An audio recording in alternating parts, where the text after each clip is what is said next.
Welcome, friends. Come on in, settle beneath the blankets, and let the noise of the day begin to loosen its hold. Perhaps there is a pillow beneath your head, a dim lamp somewhere nearby, or only the soft darkness of the room around you. Perhaps rain is touching the window, or the house has gone quiet enough that even the smallest sounds seem distant. However the evening has found you, there is no need to hurry now. This is a place for slow stories, for old roads, and for the patient turning of time. So, before we begin, take a moment to like the video and subscribe, but only if you genuinely enjoy these journeys into the past, and let me know where you're listening from tonight and what time it is where you are. Now allow the modern world to recede a little. Let electric light fade into candlelight, smooth roads narrow into muddy tracks, and the steady hum of traffic dissolve into wind moving through hedges.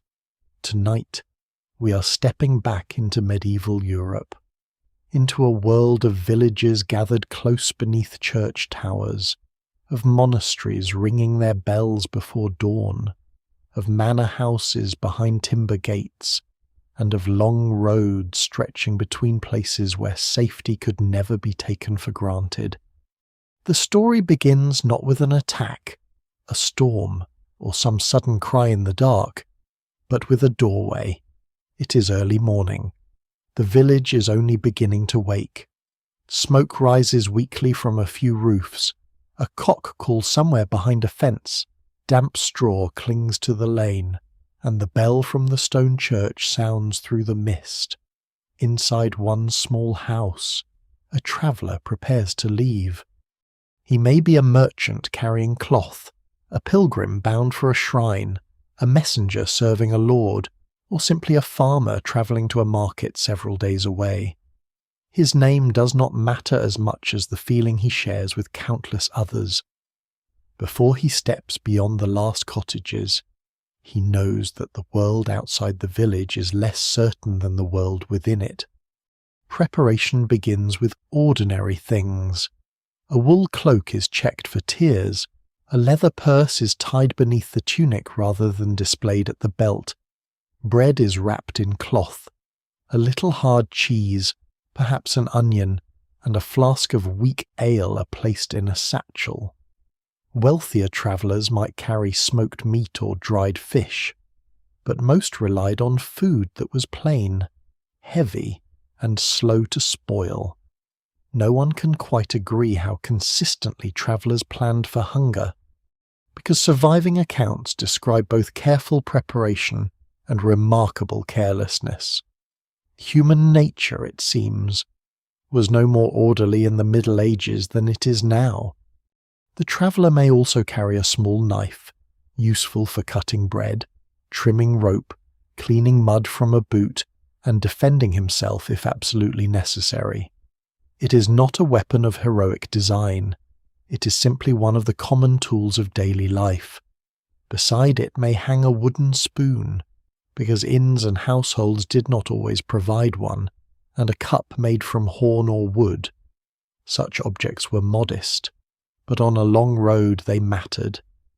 Before departure, family members might offer warnings that were part practical advice and part inherited belief. Avoid the old oak after sunset. Do not cross a stream where the water runs strangely still. Do not answer a voice calling from behind if no footsteps were heard approaching.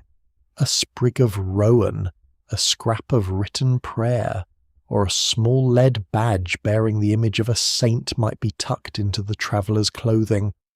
Some believed that certain herbs guarded against evil, while others trusted more in holy words or a relic touched at a church altar.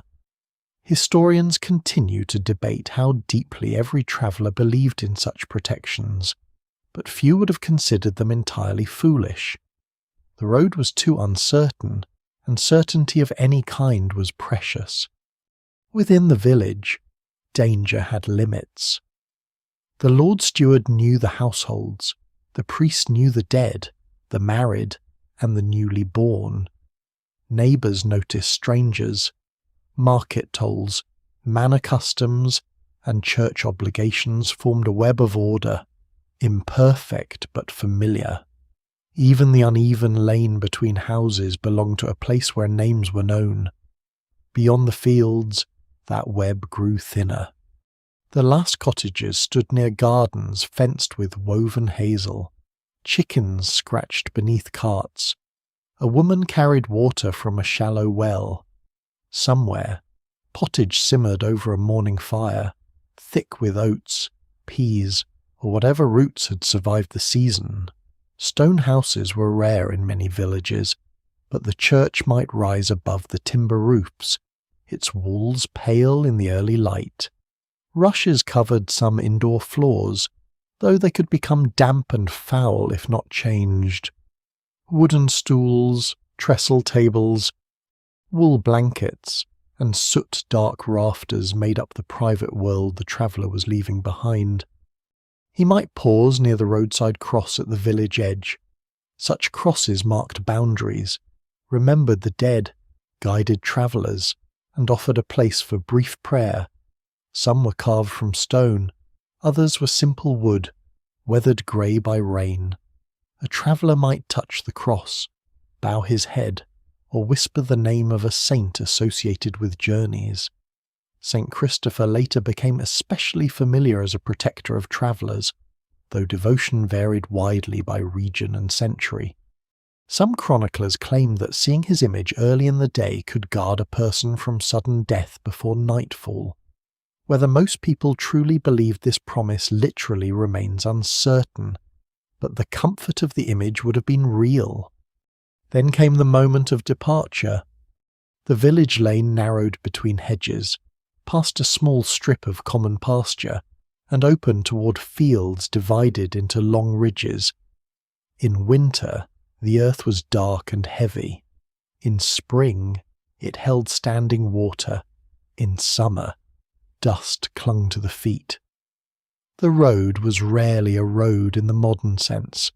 It might be a track shaped by hooves, cartwheels, and repeated passage, widening when mud forced travellers to go around the worst ground, and narrowing again where banks or woodland pressed close. The traveller looked back once. Behind him was smoke, roofs, voices, and the certainty of shelter by night. Ahead lay a line of wet ground disappearing beyond a low hill. This was often the first fear of the medieval road, not a particular danger, but the loss of familiar protection. A person leaving home passed gradually from the known into the unknown. The change could happen within a mile. Church bells still carried faintly behind him, but their sound weakened with every step. Travellers often preferred company for this reason. Merchants joined one another, pilgrims gathered in groups, messengers rode with armed attendants when their masters could afford it. Even strangers might agree to share part of a journey, not because they trusted one another completely, but because loneliness on the road was often more frightening than uncertain companionship. Those travelling alone tried to leave early. Daylight was a kind of wealth, carefully spent.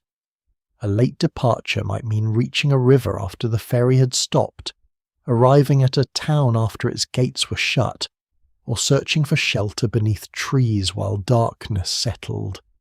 Monastery bells ordered the hours within religious houses, but their sound also guided fields and roads nearby.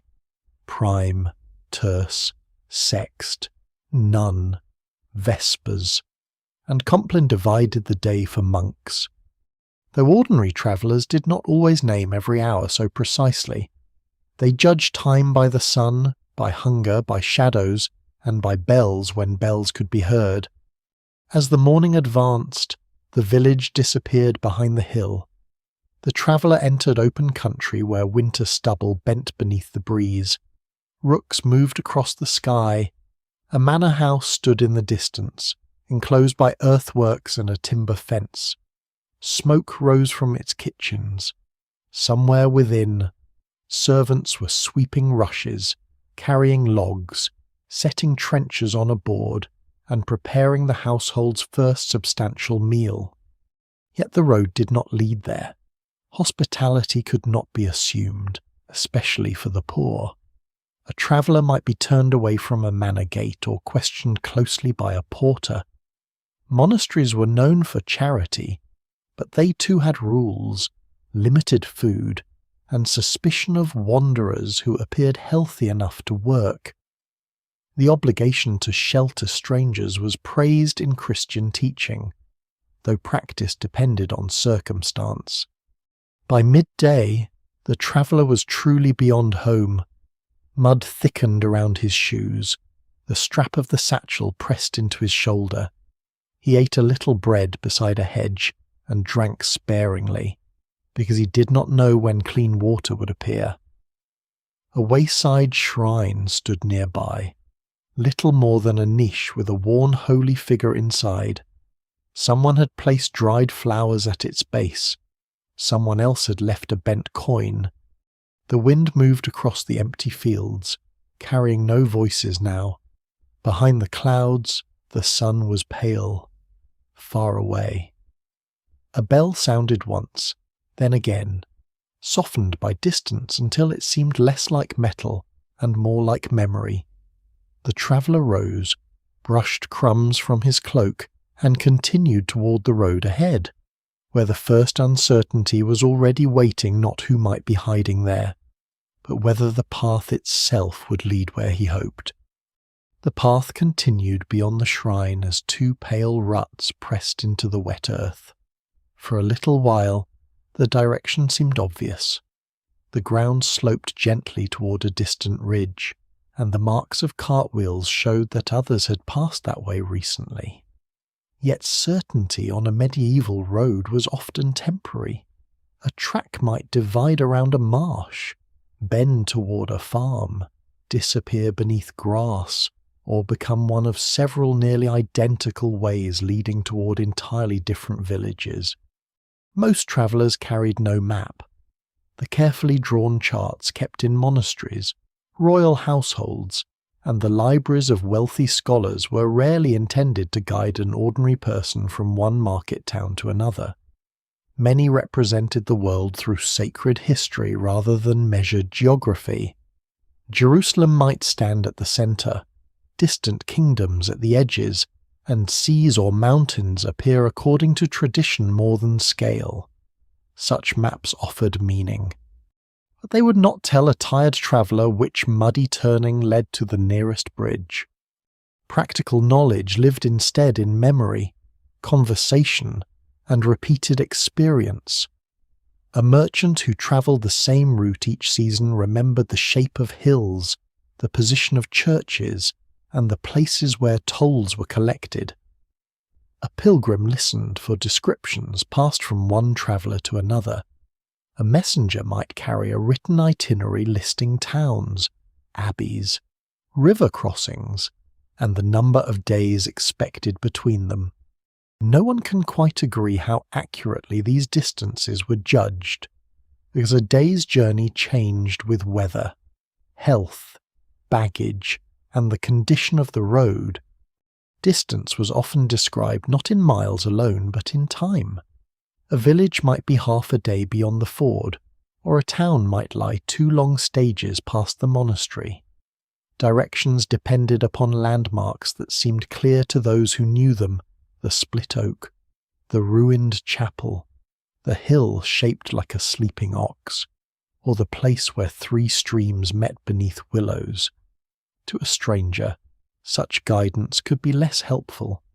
There might be several old oaks, more than one ruined wall, and many hills capable of resembling an animal after enough hours of walking. At a crossroads, the traveller stopped. One track was wider but deeply churned by carts. Another climbed over firmer ground towards scattered cottages. A third curved south beside a line of bare trees. There was no painted sign naming the destinations. A wooden post may once have stood there, but only a dark stump remained. Near it rose a weathered cross set on a low stone base. Moss covered one side, and a scrap of faded cloth had been tied around the shaft, perhaps as a prayer or an offering. Crossroads carried practical and spiritual importance. They were places of choice, trade, proclamation, and sometimes burial.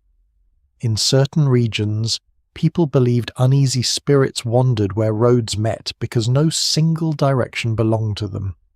Criminals or those denied ordinary burial might occasionally be laid beneath such places, though customs varied greatly.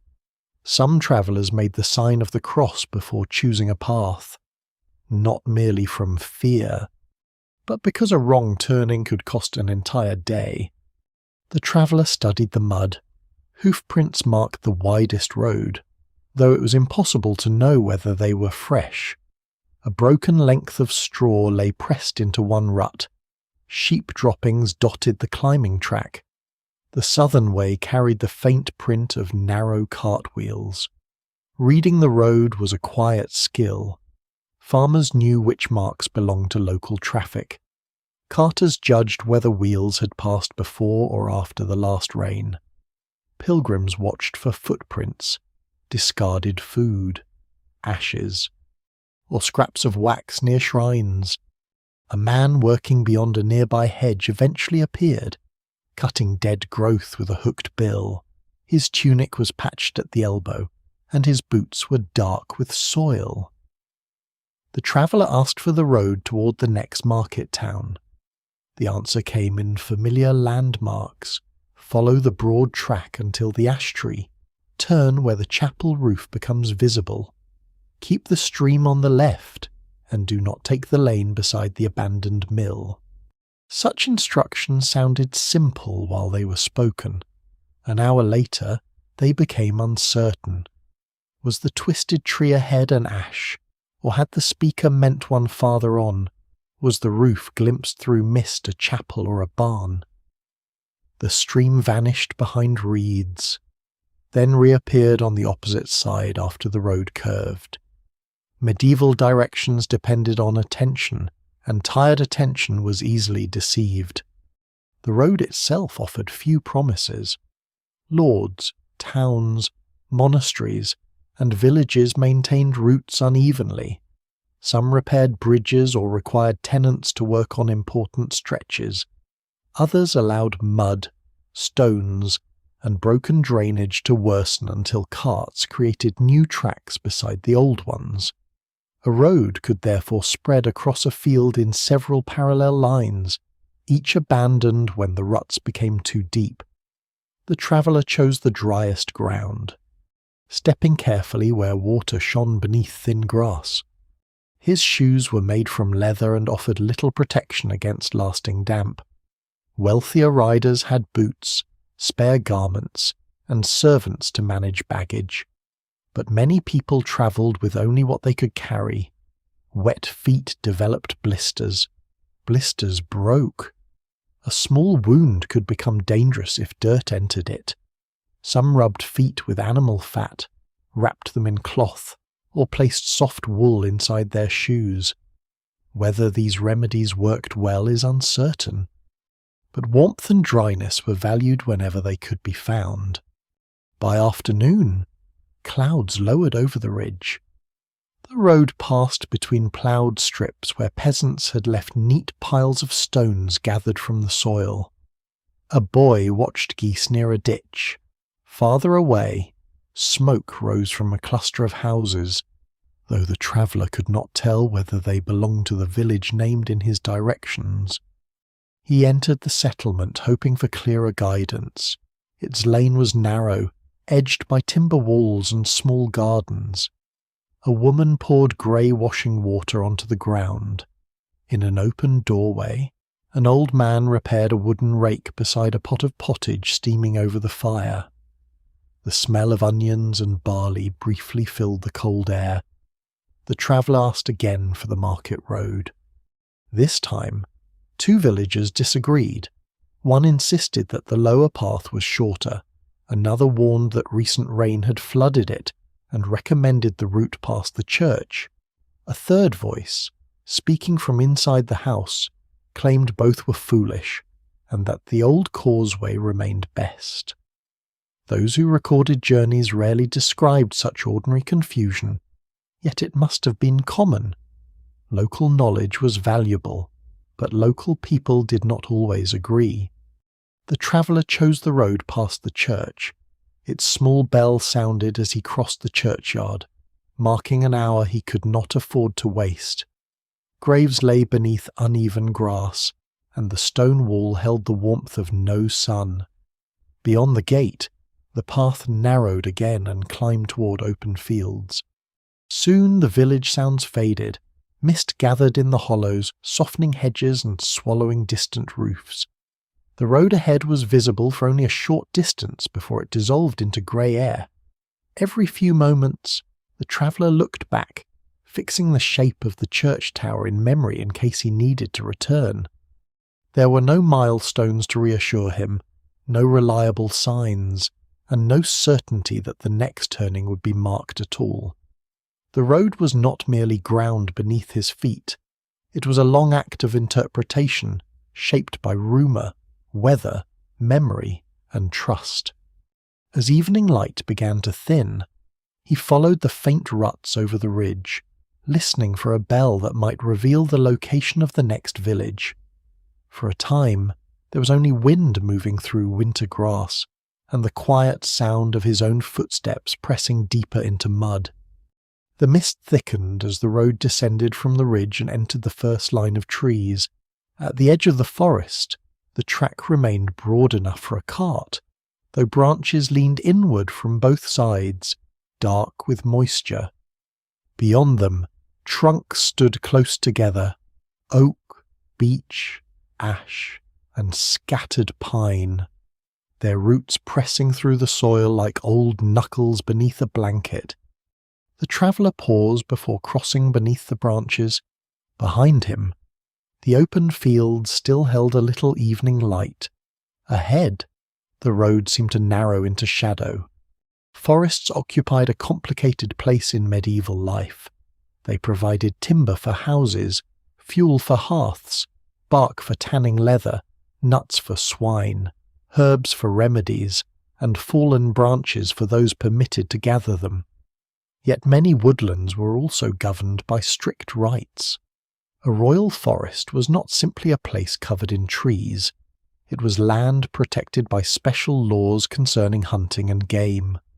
A poor traveller who took a deer, trapped a rabbit, or cut certain timber might face punishment far more serious than hunger had seemed to justify. Even gathering firewood could depend upon custom. Villagers might hold rights to collect dead wood but not living branches, or to pasture pigs beneath oaks during the season when acorns fell. These rights were remembered through manor courts, local agreements, and long habit. A stranger could not easily know which trees belonged to whom, which path was public, or whether a forester might appear and demand an explanation. The traveller tightened his cloak and stepped beneath the canopy. Almost at once, the world changed. Wind became quieter. The distant shape of the fields vanished behind him. Water dripped from leaves and struck the hood of his cloak with soft, irregular taps. The ground smelled of wet earth, bark, and rotting vegetation. Cart ruts filled with black water, while the raised centre of the road was tangled with roots. Daylight disappeared early in dense woodland. Even at noon, some paths remained dim. Near evening, the trees seemed to gather darkness before the open country had finished with the day. This loss of light disturbed travellers because it shortened the time in which danger could be seen approaching. The road curved often, following firmer ground and avoiding boggy hollows. Each bend concealed what lay beyond. A fallen tree might block the path. A mounted stranger might appear without warning. A wolf might cross silently between the trunks. Though attacks upon people were probably less common than later stories suggested, no one can quite agree how frequently wolves threatened medieval travellers, because chronicles often recorded unusual events rather than ordinary journeys. Still, the fear was genuine. Wolves took sheep, followed armies, gathered near places of famine and became symbols of wilderness beyond human order. Most wolves avoided healthy adults, especially those travelling in groups. A solitary person, however, could not be certain of that. Travellers sometimes carried staffs tipped with iron, useful both for walking and for keeping animals at a distance. A burning brand offered protection at night, though maintaining fire on a wet road was difficult. Bells tied to pack animals announced movement through the trees, perhaps warning beasts away, though they also revealed the traveller's position to anyone listening. Birds moved overhead, unseen among the branches. Somewhere deeper in the forest, wood cracked sharply. The traveller stopped and listened. Nothing followed.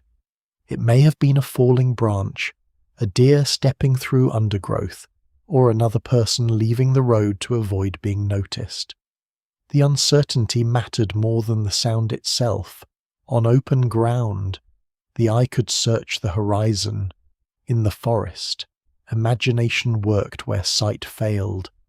Medieval stories filled woodland with beings that belonged neither entirely to Christian teaching nor entirely to older belief.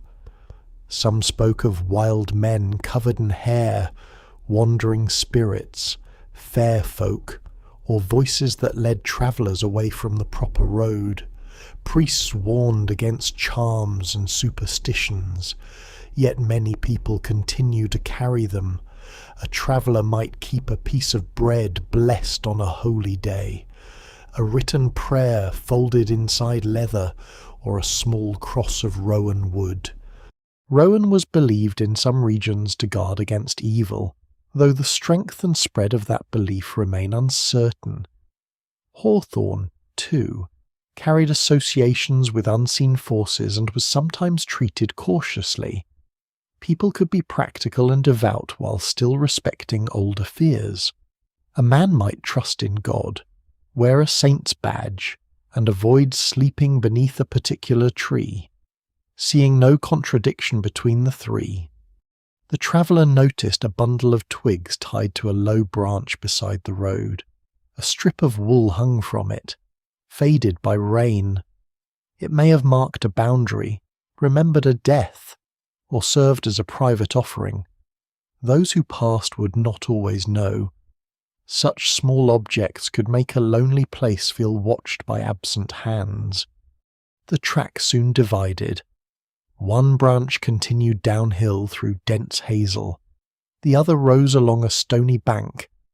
The traveller remembered being told to keep the stream on his left, but he could no longer hear water. Mist and trees had confused every direction. Moss appeared thickest on several sides of the trunks, offering no reliable guidance. He chose the higher path because it seemed drier. The climb was slow. Mud pulled at his shoes, and thorns caught the hem of his cloak. He passed a clearing where charcoal burners had once worked. A low mound of blackened earth remained beneath the trees, with scraps of charcoal scattered around it.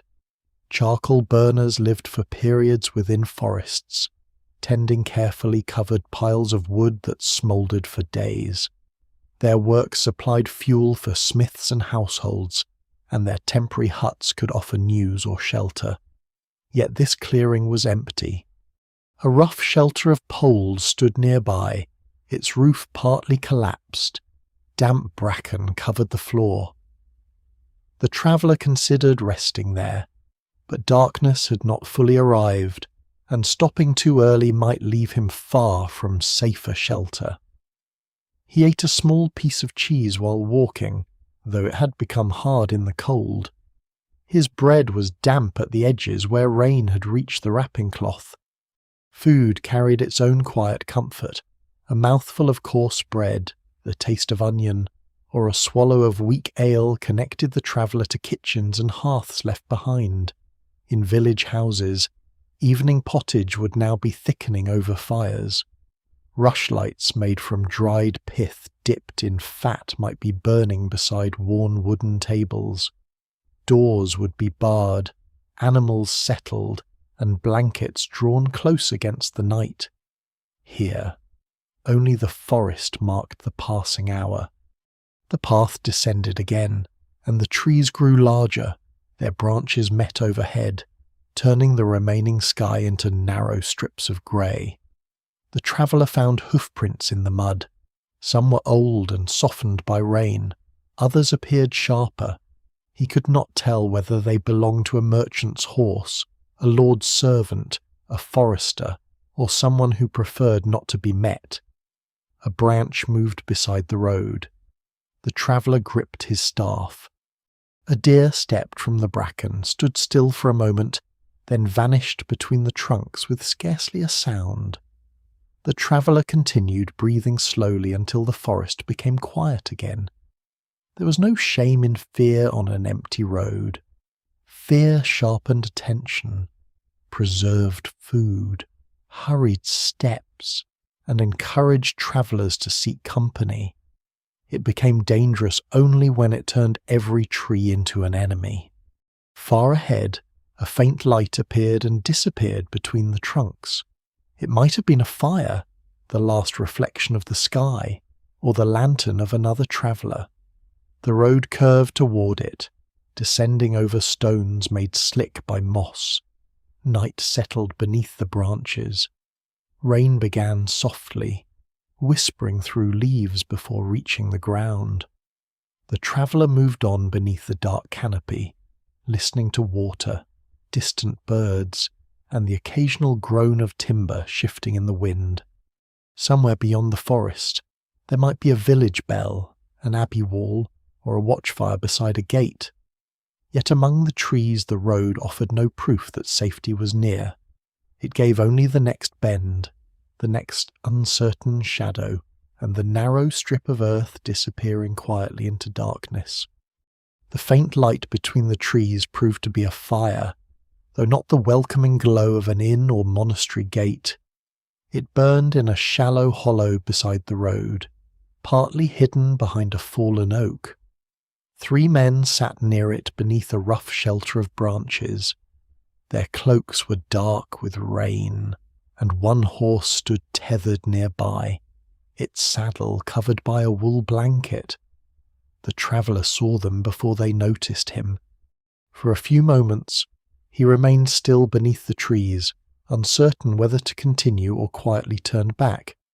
Men beside a roadside fire might be woodcutters, hunters, servants travelling between estates, or honest wanderers waiting for the weather to ease. They might also be thieves on an empty road. Appearance offered little certainty. A patched cloak did not prove poverty, and a good horse did not prove honest ownership. The traveller listened. Low voices moved beneath the sound of the rain, but he could not make out their words. One man leaned toward the fire, turning something on the point of a knife. Another watched the road. Retreat carried its own danger. If the men were watching carefully, sudden movement might attract attention. The traveller therefore continued at the same slow pace, keeping his staff in one hand and allowing his cloak to fall over the satchel at his side. His few coins were tied beneath his tunic, close to the skin. This was a common precaution. A purse openly displayed at the belt could be cut away in a crowd or taken quickly on the road. Some travellers divided their money, hiding a few coins in a shoe, inside a stitched hem, or beneath a bandage so that losing one purse did not mean losing everything. Whether such hiding places regularly deceived robbers is difficult to know. Experienced thieves understood the habits of frightened travellers. They searched belts, boots, saddlebags, and clothing. Still, concealed money offered comfort, and comfort was useful when the road demanded a calm face. The man watching the road raised a hand. The traveller stopped. A question was called through the rain. Where was he going? Had he come through the village beyond the ridge? Was anyone following him? The traveller answered carefully, offering only the name of the next market town and saying that other travellers were not far behind. This was untrue, but loneliness was a dangerous fact to reveal. Medieval travellers sometimes exaggerated the size of their company or claimed connection to a powerful lord, hoping that uncertainty would discourage trouble. A messenger might display a badge bearing his master's colours. A pilgrim might point to his staff and holy token. A merchant might mention guards who did not exist.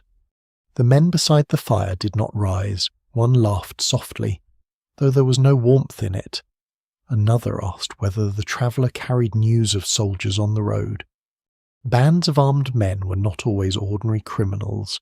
Some were deserters, dismissed retainers, failed mercenaries, or servants whose lord could no longer pay them. Warfare left weapons in the hands of men who had learned to live by force. When campaigns ended, these men did not always return peacefully to farms or workshops. They moved through forests, borderlands, and poorly governed districts, taking food, animals, clothing, and money where they could. The distinction between soldier and bandit could become very thin. A mounted retainer carrying a sword might lawfully collect goods for his lord in one village and rob travellers beyond the next boundary. A local strong man might protect a road while payment continued and prey upon it when payment stopped. Some chroniclers claimed that entire districts became unsafe during periods of weak government, though their accounts may have exaggerated disorder to praise the ruler who later restored peace. The traveller understood only that the men were armed and that he was alone. One carried a short sword, another had a bow laid beside him beneath an oiled cloth, the third held only the knife, but the horse and their position beside the road suggested that they had not chosen the hollow by chance. From there, they could watch anyone approaching while remaining hidden from distant view. The traveller was invited to warm himself by the fire. Refusing too quickly might appear suspicious. Accepting meant stepping closer.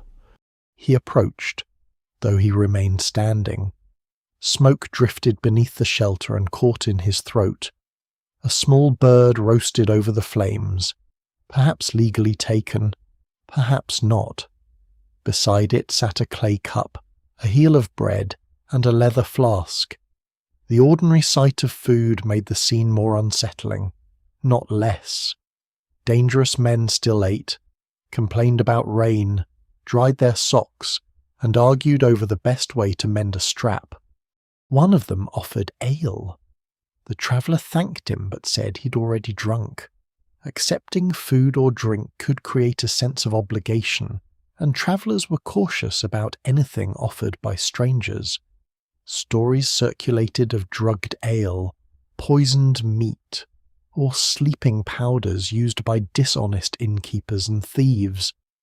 Whether such methods were common remains uncertain.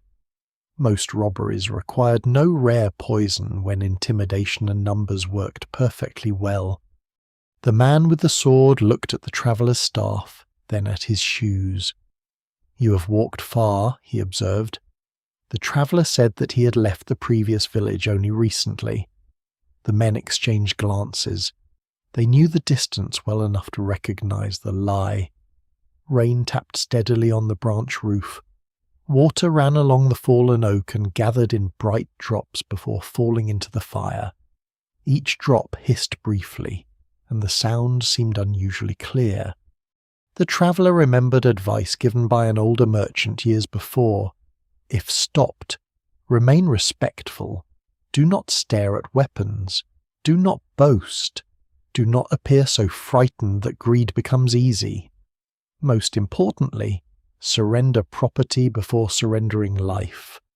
A knife, a cloak, or a handful of coins could be replaced. A body left beneath wet leaves could not. Roadside robbery was difficult to prevent because authority weakened between settlements. Within a town, watchmen patrolled gates and markets. Within a manor, courts punished theft and disorder. On forest roads, law depended on whether an official happened to pass, whether witnesses survived, and whether the victim had enough influence to demand action. A robbed peasant might report the crime to a reeve or local court, but identifying strangers was difficult. Descriptions were vague, names could be false, jurisdictions overlapped.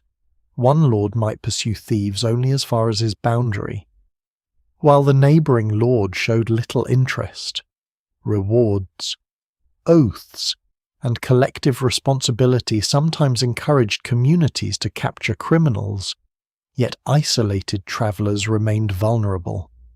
In some places, a hue and cry could be raised when a crime occurred. Neighbours were expected to pursue the offender, calling others to join. Bells might ring, horns might sound, and roads could be watched, but on an empty forest track there might be no one close enough to hear. The man beside the fire finally asked what the traveller carried. Bread, a spoon, and a wet cloak, came the answer. This was nearly true. The man smiled and held out his hand. The traveller removed the small purse from his belt. It contained only a few low-value coins, placed there for precisely such a moment. The hidden money remained beneath his tunic. The purse passed from one hand to another. Its contents were counted without hurry. The men took 2 coins and returned the rest. Perhaps they were not bandits at all, but armed travellers demanding an unofficial payment. Perhaps they feared attracting attention by taking everything. Perhaps they found the traveller too poor to trouble further. Those who recorded roadside encounters rarely preserved such small moments, and no one can quite agree how often a threat ended with limited loss rather than violence. The traveller offered no protest. He stepped back, wished them a peaceful night, and continued along the road. For a long while, he expected footsteps behind him. None came. The rain softened. Through the trees, clouds began to break, revealing a narrow piece of moonlight. It rested on the wet road and turned every puddle silver. Far away. An owl called once. Then the forest became quiet again. The traveller did not feel safe, but he felt fortunate. His cloak remained on his shoulders. His bread was still in the satchel. The hidden coins pressed coldly against his chest. Behind him, the fire disappeared among the trees. Ahead, the road continued toward the uncertain protection of another lord, another village, and another set of laws that might begin only when the forest ended. Beyond the place where the fire had vanished, the forest began to thin. The trees stood farther apart, and strips of pale sky appeared between their branches. The traveller walked more quickly now, though the road remained uneven and slick. Every few moments, he listened for movement behind him. The men beside the fire did not follow, but the memory of their questions stayed with him. Soon the track emerged onto a stretch of open heath. Low gorse bushes crowded the ground, and the wind moved freely across the dark land. Here there was more light, but also greater visibility. Anyone approaching could be seen from far away, and the traveller himself could be seen just as easily. A mounted figure appeared on the road ahead. At first, horse and rider were only a dark shape against the fading sky. The traveller could not tell whether the stranger wore a cloak, carried a spear, or had companions following beyond the rise. He slowed without stopping. Turning away would reveal fear. Hiding among the bushes would appear suspicious. The safest choice was often to continue as though nothing were wrong. Meeting strangers was one of the most difficult moments of medieval travel, because identity could rarely be confirmed quickly. Clothing offered clues, but clues could be misleading. A monk's robe might be borrowed or stolen. A pilgrim's staff and badge could be purchased by someone who had never visited a shrine. A servant might wear his lord's colours long after leaving service. Even a well-made sword did not prove noble birth. It proved only that the person carrying it possessed a sword. The horseman drew closer. He wore a fur-lined cloak, darkened by rain, and carried a long staff across his saddle. A small badge was sewn to the shoulder of his tunic, though the traveller could not recognize its design. The horse appeared tired, with mud dried along its legs. The stranger raised his hand in greeting. The traveller answered in the same manner. For several breaths, neither spoke. Each studied the other without seeming to stare. The horseman noticed the traveller's wet shoes, plain staff, and modest satchel. The traveller noticed the stranger's saddle, knife, and the good wool beneath the stained cloak. Such encounters could become a quiet exchange of information. Where had the other come from? Was the road ahead flooded? Were soldiers nearby?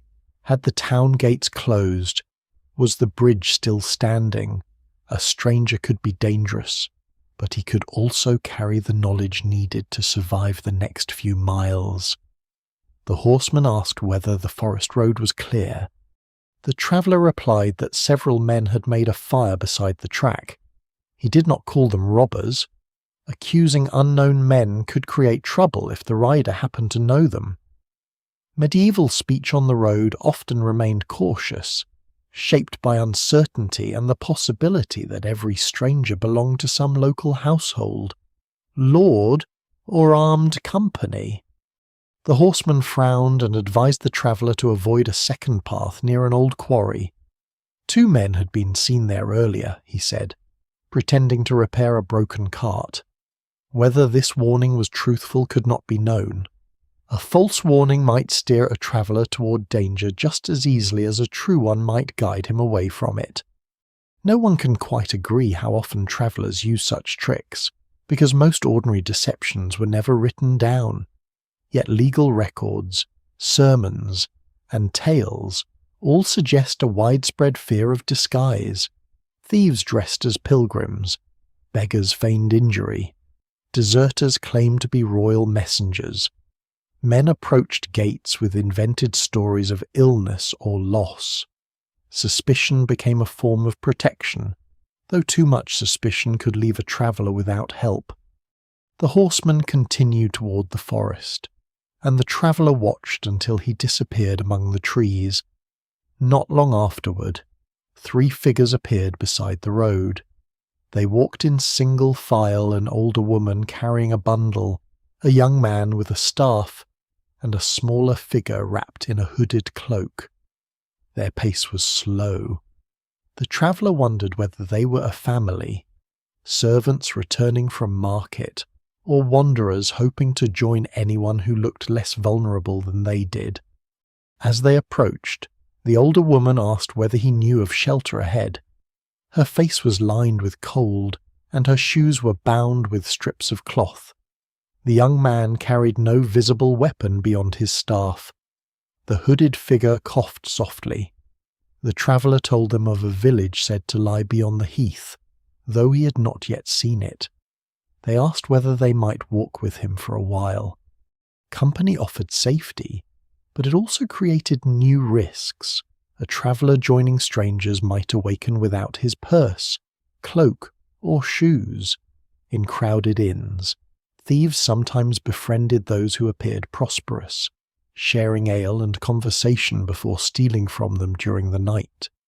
On open roads, a group might separate a lone traveller from the main track under the excuse of finding water or shelter.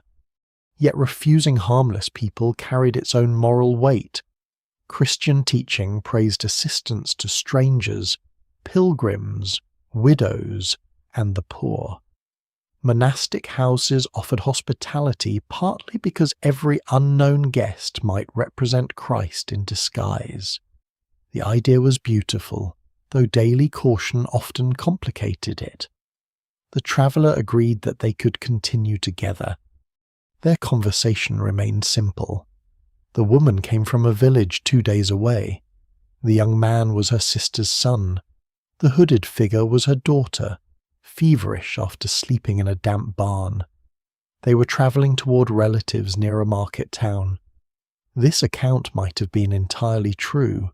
It might also have been adjusted for a stranger's ears.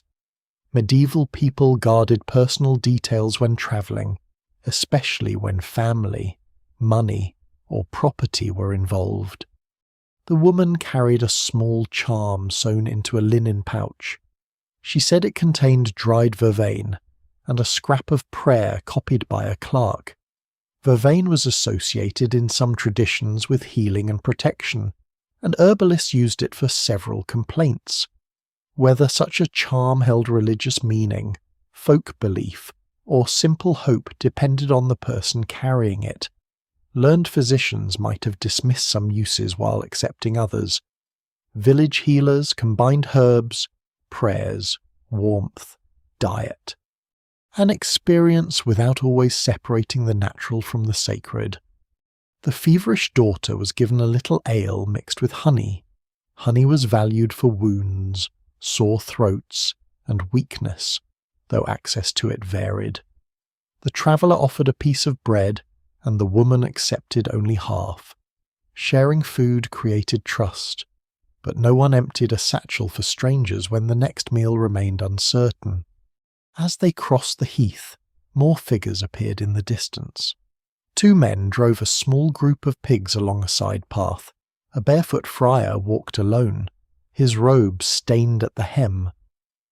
A merchant's cart approached from the opposite direction, with a boy seated beside the driver and a dog trotting beneath the axle. Each meeting required judgment. The friar offered a blessing. The swineherds barely looked up. The merchant warned that the village well ahead tasted bitter after recent rain. The dog barked at the travellers until the cart had passed. The road was no longer empty, yet this did not remove fear. Crowds provided witnesses, news, and companionship, but they also concealed motives. A friendly face could belong to a thief.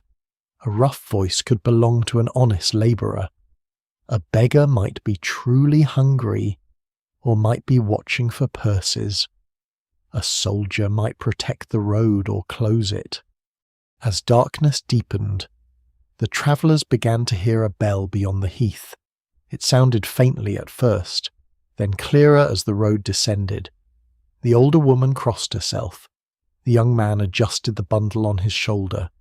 Ahead, a cluster of roofs appeared beside a small stone church, their chimneys releasing thin smoke into the evening air. The sight brought relief, though not certainty. Villages had gates, customs, suspicions, and strangers of their own. Still, walls and doors were near, and the open road was giving way to human voices. Behind them, the heath darkened beneath the rising mist. Ahead, the bell continued to sound, slow and measured, calling the living toward shelter before night fully closed over the fields. The village bell continued as the travellers came down from the heath, but the roofs did not draw nearer as quickly as they had hoped. Between the road and the houses lay low ground flooded by recent rain. Water filled the cart ruts, and a narrow plank bridge crossed the deepest ditch. The older woman tested it with her staff before stepping forward. One by one they passed, while the feverish daughter leaned on her cousin's arm. By the time they reached the first cottage, twilight had settled across the fields. A boy was driving geese into a woven pen. Smoke hung beneath the thatch, and the smell of damp wood mingled with boiling cabbage. The village had no stone wall, but a timber barrier stood across the main lane. Beside it, a watchman held a lantern and asked where the group had come from. Such questions were ordinary. A stranger arriving after dark might bring news, illness, or trouble. Villages watched unfamiliar faces because every household carried duties to neighbours and to the manor court. If theft occurred, suspicion could fall upon anyone who had arrived without explanation. Some places required travellers to find a host willing to answer for them. No one can quite agree how strictly this was enforced, but night made communities cautious. The traveller said that he sought only a place to sleep and would leave at first light. The woman explained that her daughter was ill. The watchman pointed toward an alehouse near the church, marked by a bundle of ivy above the door. Such branches identified houses selling ale even to those who could not read. The lane was already dark. Light leaked through shutters, thin and amber. Inside the cottages, families were finishing pottage from wooden bowls. Some sat beside low fires, mending clothes or twisting wool. Rushlights burned in iron holders, each narrow flame giving less light than a candle but costing far less. Beeswax candles were often reserved for churches or wealthy homes. At the alehouse, the room was crowded. Wet cloaks steamed on pegs, and the floor was strewn with rushes mixed with herbs, though the older layers beneath smelled of ale, mud, and smoke. There was room for drink, but none for sleep. The host suggested a barn behind the smithy. The blacksmith sometimes allowed travellers to lie in the hay if they paid a small coin. The woman hesitated because of her daughter's fever, yet the church porch was colder, and the monastery lay several miles farther east. Nightfall forced decisions quickly. Medieval travellers feared darkness not because the night was always violent, but because it removed choices. A path manageable at sunset could become invisible within an hour. A shallow ditch became a broken ankle. A harmless stranger became an uncertain shadow. A town gate closed at dusk might not reopen for late arrivals. The group accepted the barn. The smithy stood at the far end of the village, its forge dark for the evening. Nearby, a low barn leaned against a stone wall. The blacksmith opened the door with a wooden key large enough to fill his palm, an object of household authority as well as practical use.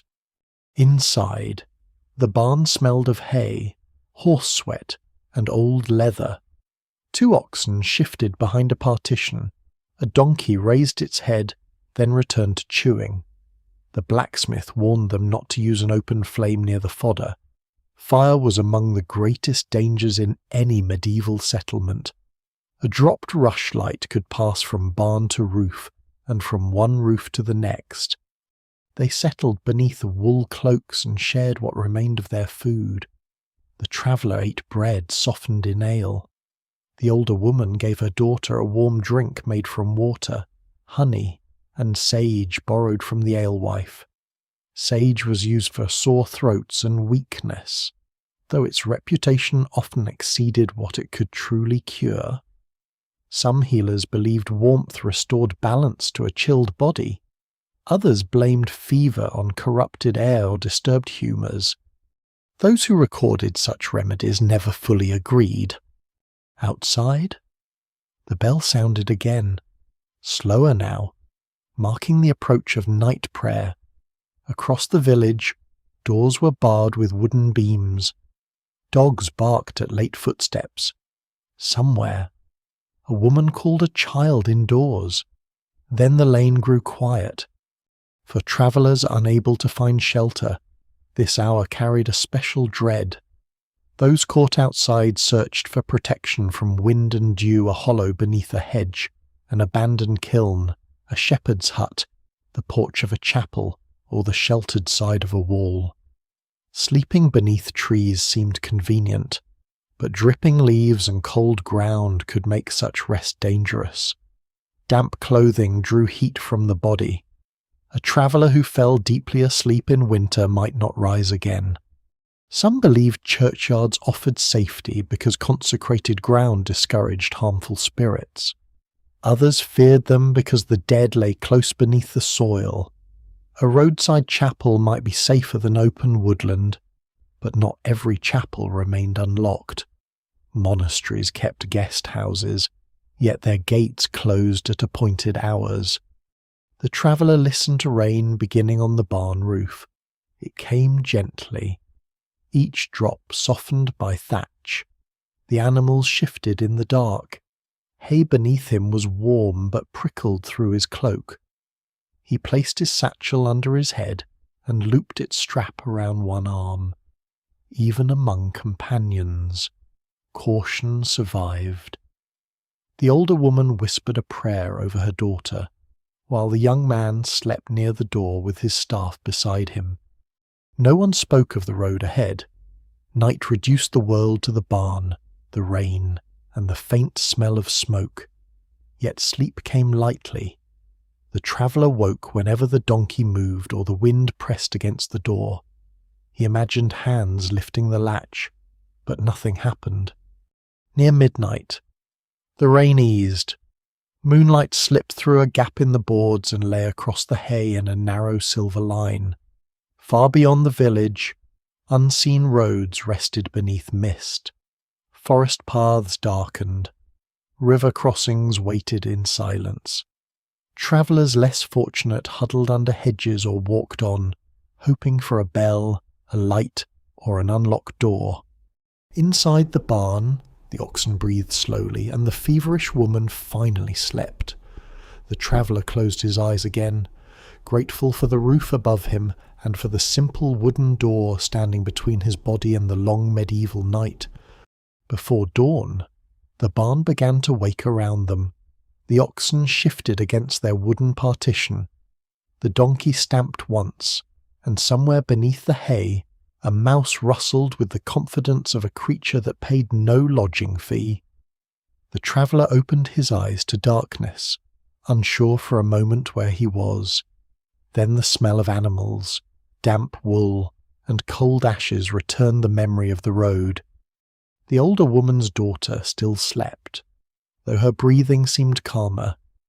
The young man rose and rubbed stiffness from his shoulders. Outside, the village remained quiet except for the first bell from the church, calling the priest and a few early worshippers toward prayer. The blacksmith arrived soon afterward carrying a lantern. Payment for the barn was settled with a small coin and a promise not to disturb the animals on the way out. Hospitality on the medieval road was rarely simple generosity. A bed of hay, a place near the hearth, or space beneath a roof might be exchanged for money, news, labour, or future favour. The line between guest and customer was not always clear. The travellers parted near the church. The woman and her family remained to seek help for the feverish daughter. The traveller continued alone toward the market town, where he hoped to find a proper inn before another night arrived. By mid-morning, the road joined a busier route. Pack horses moved beneath bundles of wool. A cart carried barrels bound with iron hoops. Two pilgrims walked together, their staffs decorated with small badges that clicked softly against the wood. Traffic made the road feel safer, but it also promised crowded lodging ahead. Inns varied greatly. Some were substantial establishments with stables, kitchens, private chambers, and space for merchants to store goods. Others were little more than houses where travellers slept beside the family hearth. Alehouses might appear and disappear according to the quality of a recent brewing. In many villages, women brewed ale for household use and sold the surplus.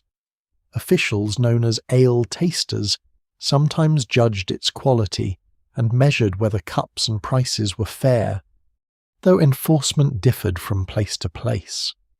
The traveller reached the town gate before sunset. A toll collector sat beneath a small roof, recording carts, livestock, and goods entering the market. Pedestrians carrying little might pass without payment, but merchants could be charged according to what they brought. Market tolls supported walls, roads, bridges, and the lord or town authority that claimed them. Inside, the streets were narrow and busy. Upper stories leaned over the lane, nearly meeting above it. Water ran along shallow channels beside the road. Shop shutters stood open as counters, displaying bread, candles, leather goods, and iron tools. A butcher washed a board while dogs watched with careful interest. The traveller found an inn near the market square, identified by a painted sign showing a white hart. The sign mattered because many guests could not read. An animal, a crown, a bell, or a ship could become a familiar name even when written words could not. The inn-yard was full of carts and horses. Stable boys carried buckets between the stalls. A groom examined a mule's hoof while its owner argued about the price of fodder. Travellers entering an inn paid not only for a place to sleep but often for hay, oats, firewood, food, and attention to animals. A horse might cost more to lodge than its rider. Inside, heat gathered beneath soot-dark rafters. A fire burned in the central hearth, and iron pots hung above it. The floor was covered with rushes, some fresh and fragrant with sweet flag, others darkened by spilled ale and many boots. Smoke escaped slowly through a vent in the roof, though much of it remained at eye level. The host offered supper and a place in the common sleeping room. Private chambers existed, but merchants had already taken them. The traveller paid in advance and was given a wooden token to show that his meal had been purchased. Supper consisted of pottage thickened with peas, a piece of coarse bread, and smoked fish. The bread served partly as food and partly as a surface for holding other food. Wealthier diners sometimes used thick slices known as trenchers, which could later be given to servants, the poor, or dogs. In this inn, every crumb was eaten. Around the table sat people from several regions. A cloth merchant spoke quietly with his servant. 2 drovers argued over the price of cattle. A pilgrim described a shrine where a wax image had supposedly survived a fire. Some chroniclers claimed that inns were places where news travelled faster than official messages, though no one can quite agree how much of that news was true by the time it reached the 3rd ale cup. The traveller listened more than he spoke. He learned that the Eastern Bridge had lost several planks, that soldiers had been seen near the next county, and that a man with a red beard had stolen a horse 2 nights earlier. Whether these reports were useful warnings or ordinary tavern invention remained uncertain. Road knowledge was gathered from many voices, then weighed according to instinct. When the meal ended, guests carried their belongings upstairs. The sleeping room held several straw mattresses laid close together. Wool blankets were provided, though their cleanliness was doubtful. Travellers often kept their clothes on while sleeping, both for warmth and because dressing quickly might become necessary. The traveller chose a place near the wall. He placed his satchel beneath his head and tied one shoe to its strap. Theft in inns was common enough to appear in laws and stories. Cloaks, knives, belts, and purses could vanish before dawn. A guest might accuse the host, another traveller or a servant, but proof was difficult. Innkeepers sometimes accepted responsibility for goods entrusted to them, especially horses or merchandise placed in locked storage. Yet many doors were secured only by wooden bars or simple latches. Locks were expensive, and keys could be large, heavy objects carried by household officers or trusted servants. An unlocked door did not always mean carelessness. It often meant that protection depended upon wakeful people, barking dogs, and shared suspicion. The room gradually filled. One guest snored before the candle was extinguished. Another whispered prayers over a small reliquary. A merchant servant checked the door 3 times, though the latch remained the same after every inspection. Lice and fleas were accepted hazards of crowded lodging. Travellers shook blankets, brushed clothing, and sometimes placed aromatic herbs among their garments. Lavender, wormwood, and tansy were valued for their scent and believed to discourage pests. Their success was limited, but the smell at least made the effort seem promising. Some time after midnight, the traveller woke to footsteps. A figure moved near the mattresses, bending briefly beside each sleeper. Moonlight from a shutter crack revealed only a cloak and bare feet. The traveller kept one hand on his satchel. The figure paused beside him. Then came the quiet sound of a chamber pot being lifted. The supposed thief crossed the room, used it behind a hanging cloth, and returned to bed without stealing anything. Fear, once awakened, did not settle so easily. The traveller remained alert long after the footsteps ended. Outside, rain began over the town. It touched tiles, thatch, shutters, and the canvas covers of carts in the yard. A watchman called the hour somewhere beyond the market square. Horses shifted in the stable. The inn walls creaked in the damp night. Beneath the wool blanket, surrounded by strangers, the traveller understood that shelter did not end the dangers of the road. It merely gathered them beneath one roof, warmed them by the same fire, and invited them to sleep side by side until morning. Morning entered the inn slowly through the shutters, grey and damp. The fire in the lower room had burned down to red ash, and the first servants moved quietly among overturned cups and benches. In the yard, stable boys loosened stiff harness straps while horses breathed steam into the cold air. The traveller rose before most of the other guests, checked his purse, found both shoes where he had left them, and considered the small amount of food remaining in his satchel. The bread had become hard at the centre and soft with damp along one edge. The cheese smelled sharp but not yet spoiled. One onion remained, along with enough ale for perhaps half a day if he drank carefully. Food on the road was more than comfort. It was time, distance, and security made portable. A traveller carrying bread could ignore an unfriendly household. A pilgrim with cheese in his bag could continue past an expensive inn. A merchant with dried fish and oats for his horse could choose where to stop rather than accepting the first shelter offered. Yet provisions were always heavier at the beginning of a journey and smaller than expected by the middle. Bread crumbled, leather flasks leaked, meat turned sour in warm weather, mice found grain in barns, and dogs watched every meal with patient ambition. Travellers frequently misjudged distance, believing that a village lay a few hours ahead when it was actually beyond another ridge, another river, and another night. The innkeeper sold the traveller a small loaf for more than it would have cost on market day. He also offered a piece of salted herring, but the smell suggested it had already travelled farther than anyone should reasonably ask of a fish.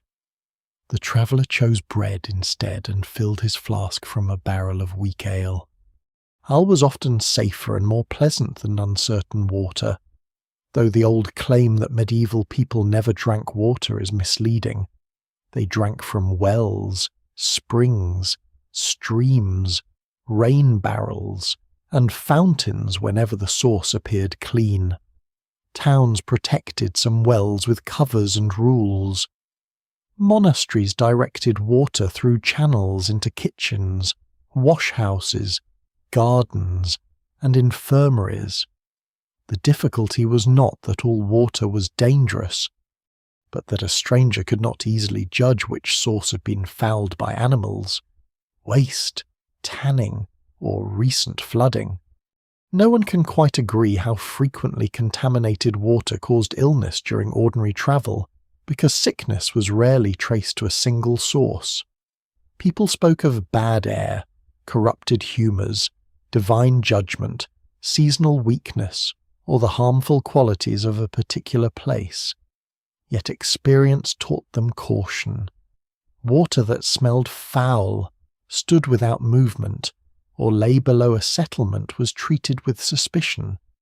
Clear running water was preferred, though even clarity offered no guarantee. The traveller left the town beneath low clouds.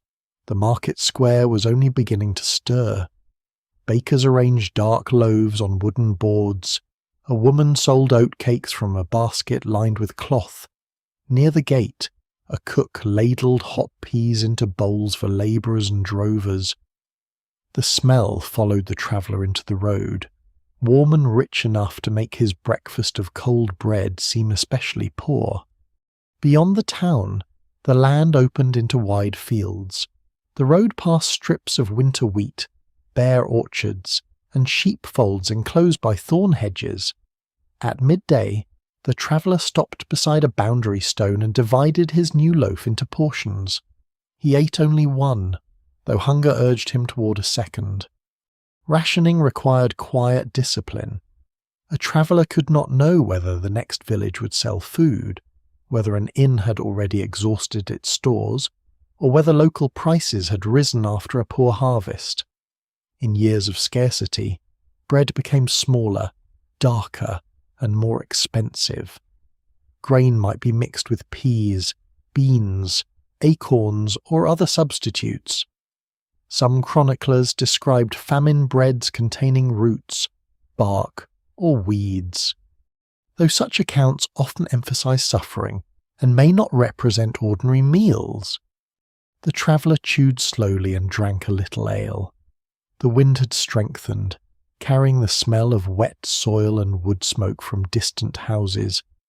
Crows gathered in a ploughed field, searching the dark furrows for anything edible. Foraging along the road was possible, but uncertain.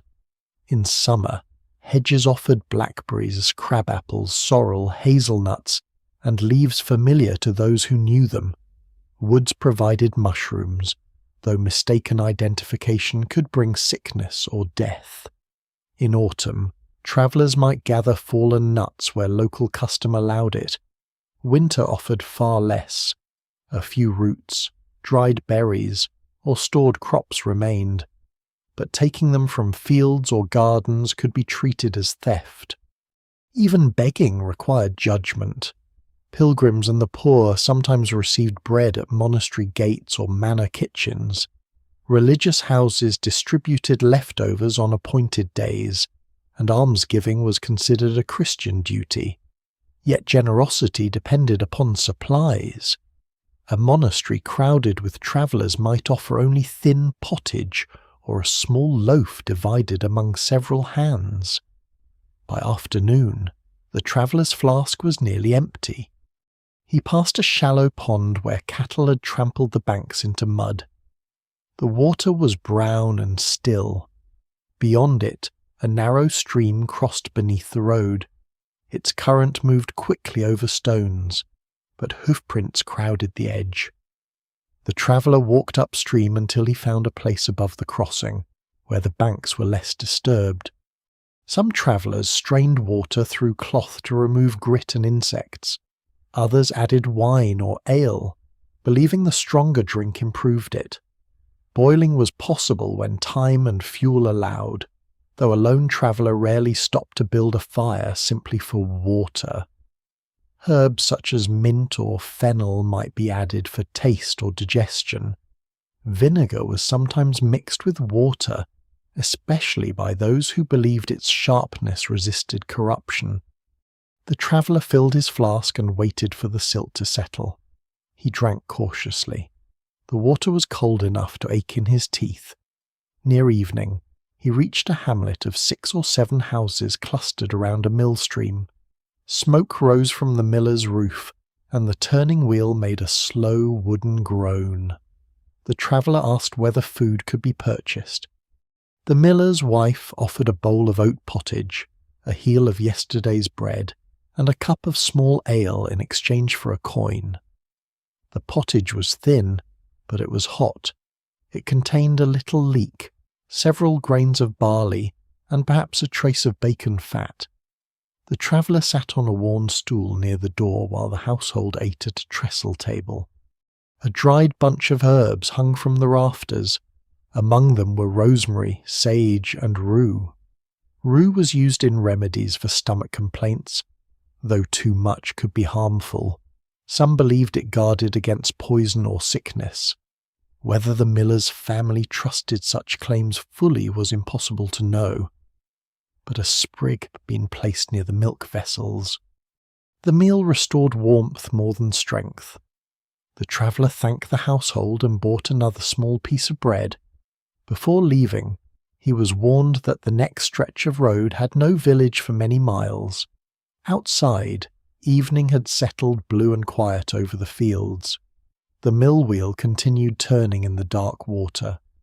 From inside the house came the soft scrape of wooden spoons against bowls and the crackle of a fire beneath soot-black beams. The traveller adjusted the satchel on his shoulder. It was lighter now. The bread inside would not last forever, and the road ahead offered no promise of another meal. As he walked away, the miller's lamp remained visible for a long time behind him, a small golden square beside the stream. Then mist crossed the field. The light disappeared, and only the sound of a water followed him into the deepening night. The road beyond the mill followed the stream for a time, though the traveller could no longer see the water clearly. He heard it moving beneath the darkness, slipping over stones and brushing through reeds. The sound was steady and strangely comforting, but the cold had begun to settle into his clothes. Damp wool held the chill close to the body, and every step pressed his wet shoes against skin already tender from several days of walking. At first, the discomfort seemed ordinary. Travellers expected aching shoulders, stiff legs, and blisters. A body on the road complained in many small ways. The danger lay in deciding which complaint could be ignored and which one marked the beginning of something worse. The traveller felt a dull pain beneath his left heel. He stopped beside the stream and removed his shoe. In the faint moonlight, he found a blister that had broken during the day. The skin around it was red and swollen. Mud had worked through the seams of the leather, leaving a dark line across the wound. A minor injury could become a serious threat far from home. There were no clean bandages waiting in every village, no trained healer within easy reach, and no certainty that an innkeeper would admit someone who appeared sick. A traveller with an infected foot might lose the ability to walk before reaching help. If fever followed, even a shallow wound could become dangerous. He washed the heel in the cold stream, though no one can quite agree how often medieval people understood the value of cleaning wounds in this way. Practical experience taught that dirt, splinters, and torn cloth should be removed, yet medical explanations differed greatly. Some healers spoke of corrupted humours, others blamed poisonous matter trapped beneath the skin. Many simply knew that a foul-smelling wound was a bad sign. From his satchel, the traveller took a strip of linen torn from an old shirt. Linen was preferred for bandages when available because it could be wrapped closely and washed for reuse. He dried the skin as well as he could, then spread a little animal fat over the cracked area. Fat softened skin and protected it from rubbing, though if the wound was already dirty, it might also seal in trouble. Honey would have been better in some circumstances. Medieval practitioners used it on wounds because it appeared to resist corruption and encourage healing, though they could not have explained its effects in modern terms. The traveller had no honey left. He wrapped the heel tightly, replaced the shoe, and rose. The pain remained, but walking was still possible.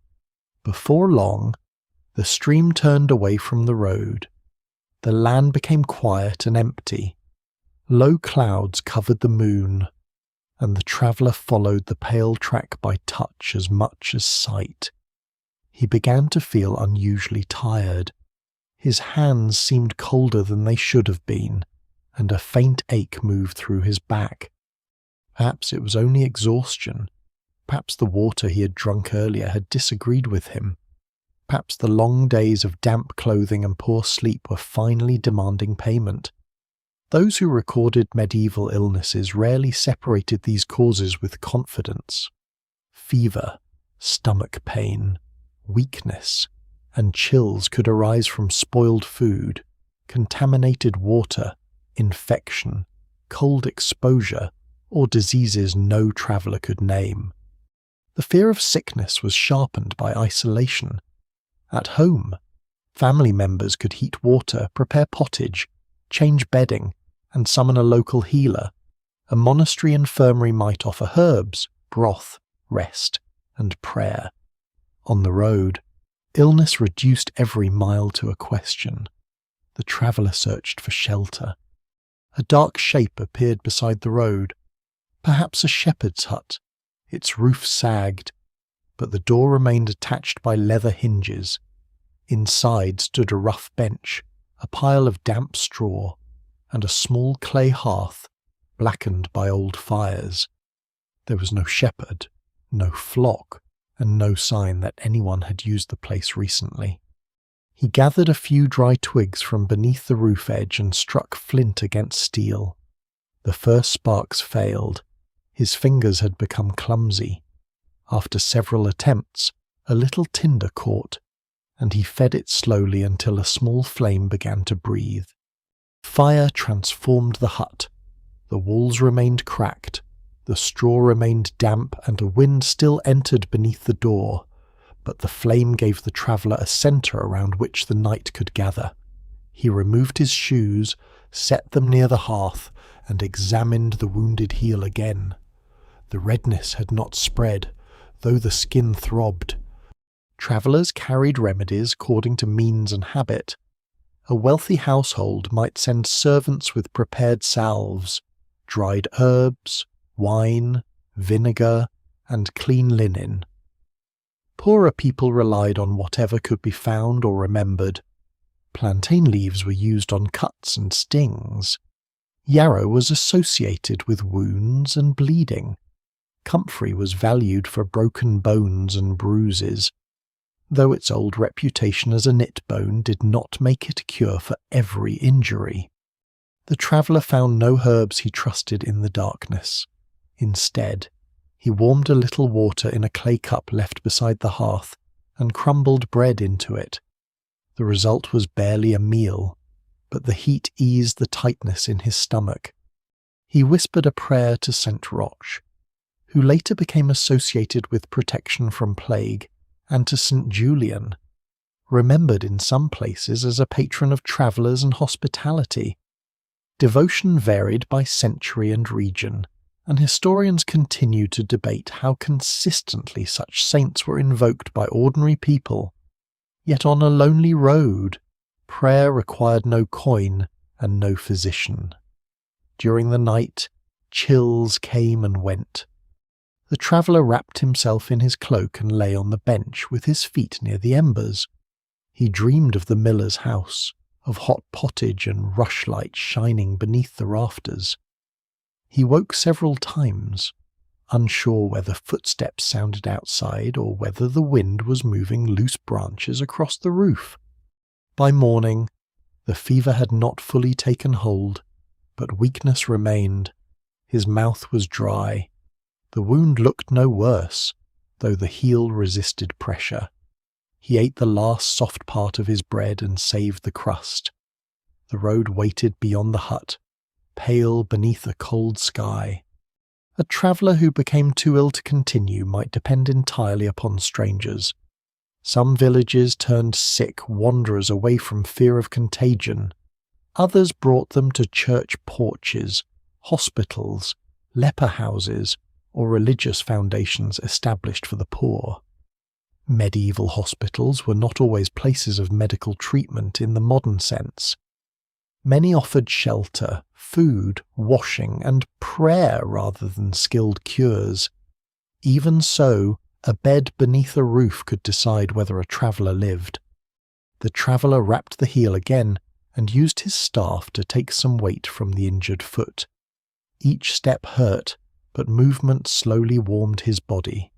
Somewhere ahead, according to the miller's wife, stood a small priory near the road.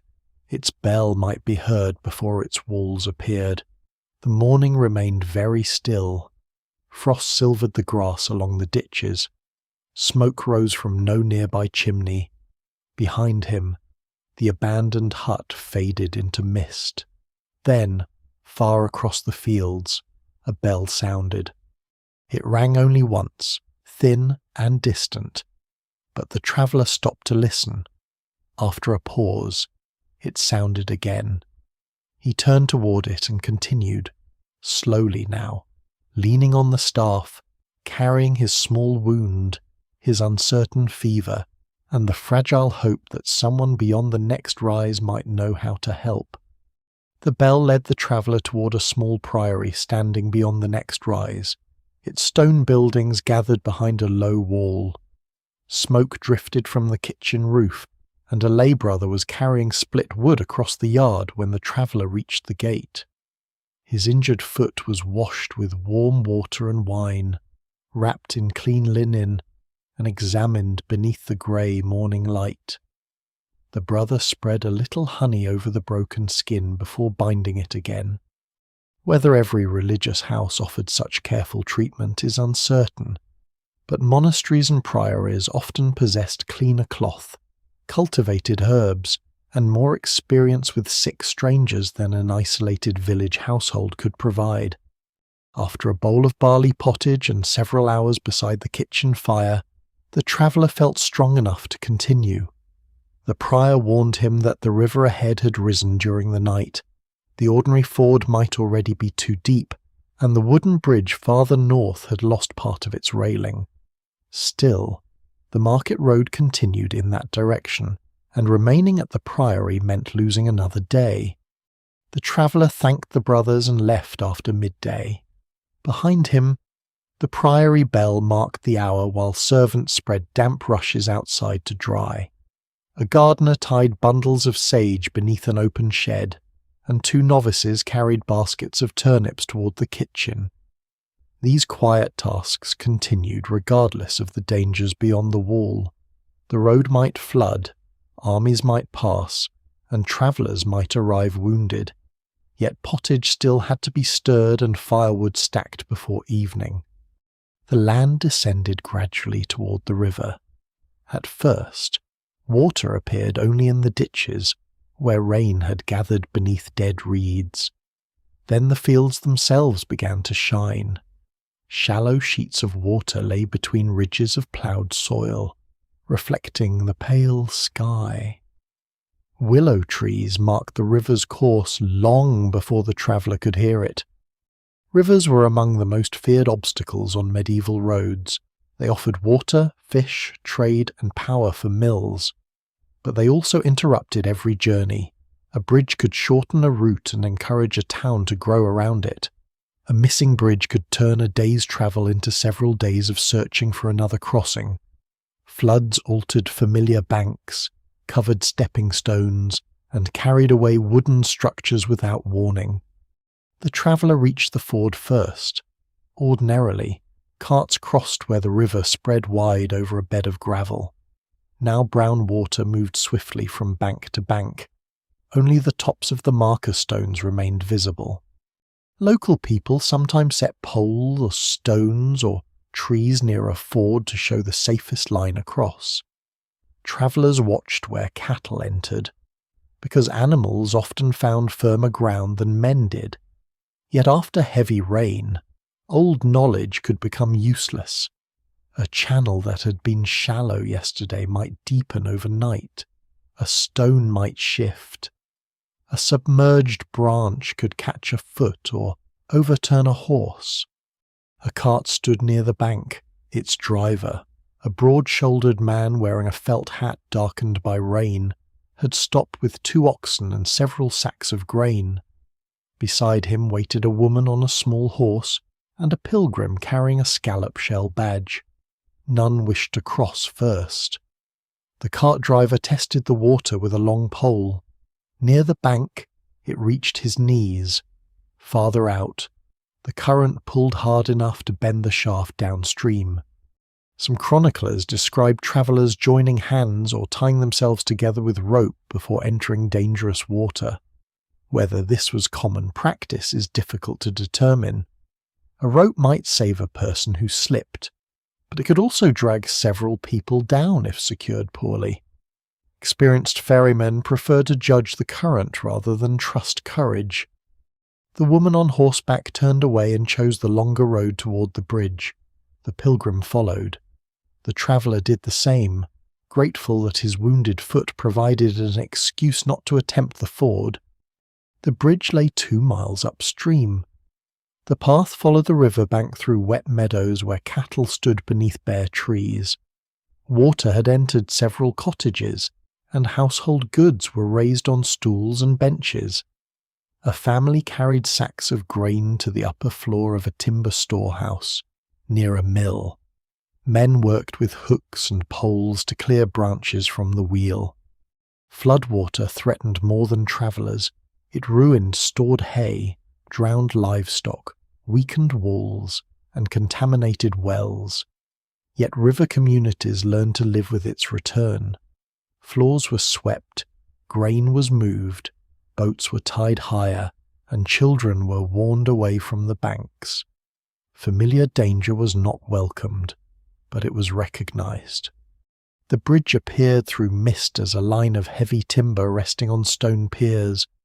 A small chapel stood at one end, dedicated to a saint associated locally with safe crossings.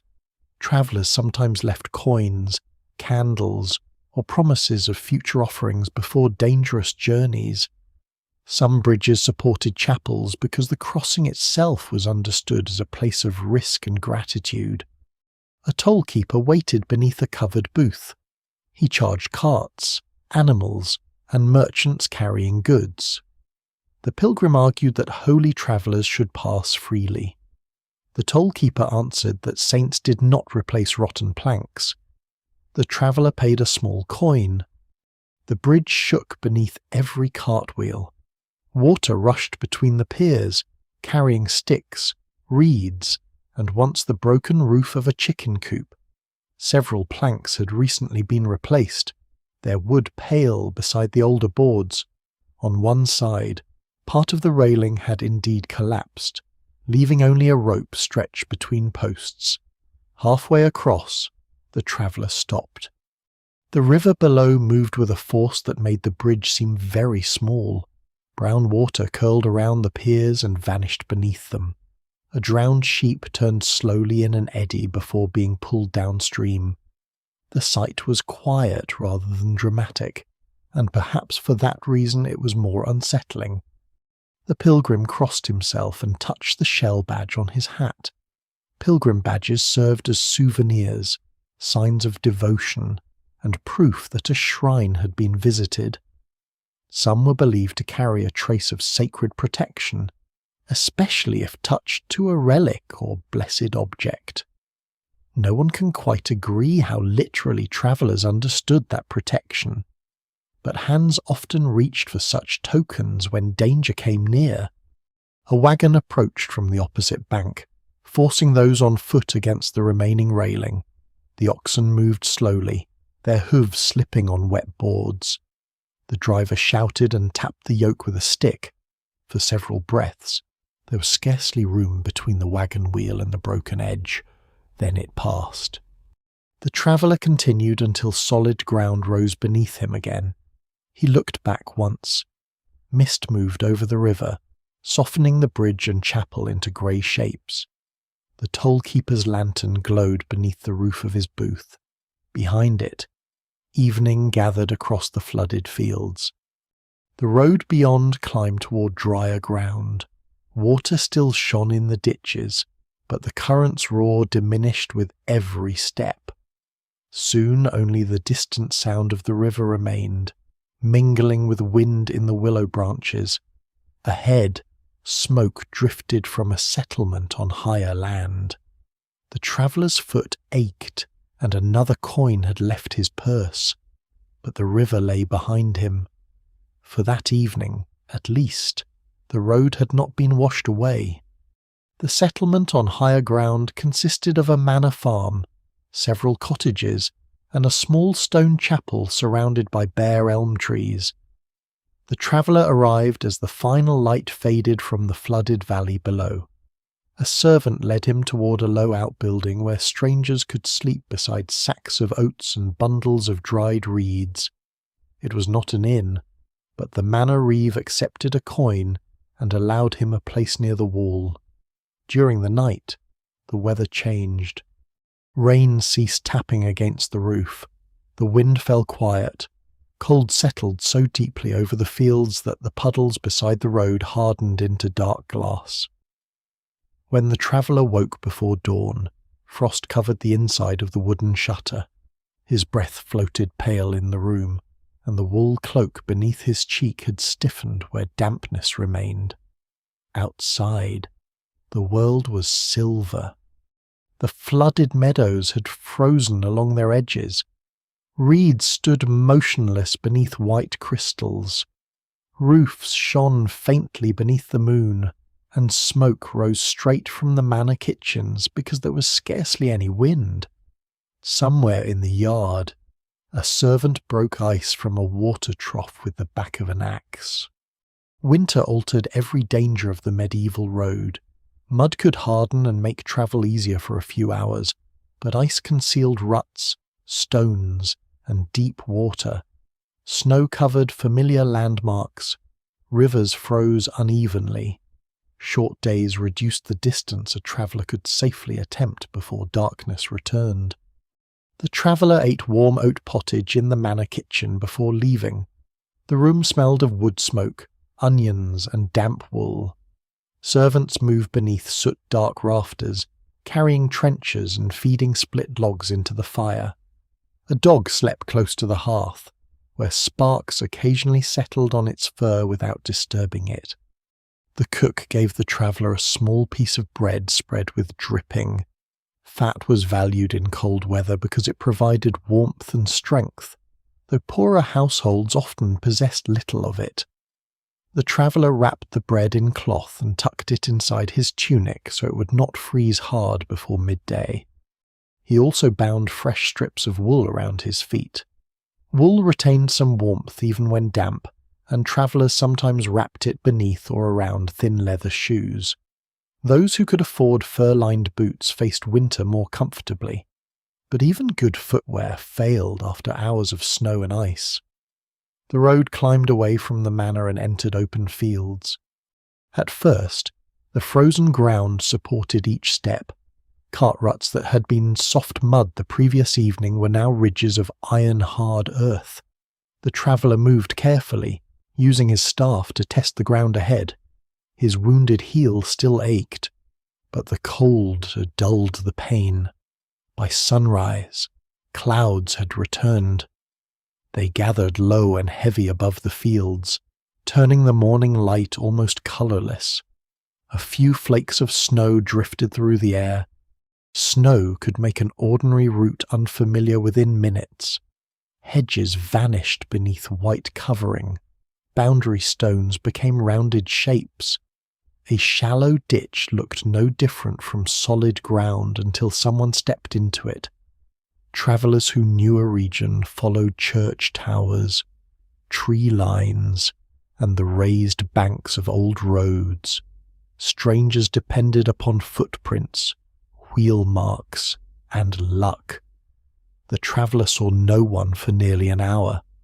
Then a sled appeared ahead, pulled by a small horse. A farmer sat upon it beneath a thick cloak, carrying bundles of firewood toward the manor. Sleds could move more easily than wheeled carts over frozen ground, though they were useful only while the cold lasted. The farmer warned that snow was falling more heavily beyond the northern ridge, and that a shepherd had already lost sight of 2 sheep near the old stone cross. No one can quite agree how often travellers died from cold on medieval roads, because many deaths went unrecorded or were described simply as misfortune. Yet exposure was a familiar danger. A person weakened by hunger, illness, or wet clothing could lose warmth gradually. Sleepiness came before death, making the final stage deceptively peaceful. For this reason, travellers feared the temptation to rest in snow. A sheltered hollow beneath a hedge might seem inviting. A person might sit only for a moment, close his eyes, and allow the cold to remove the discomfort of waking. Old travellers warned one another to keep moving, stamp the feet, Swing the arms, speak aloud, or recite prayers to remain alert. The traveller continued toward the ridge. Snow thickened. It gathered on his hood and softened the road until the frozen ruts disappeared.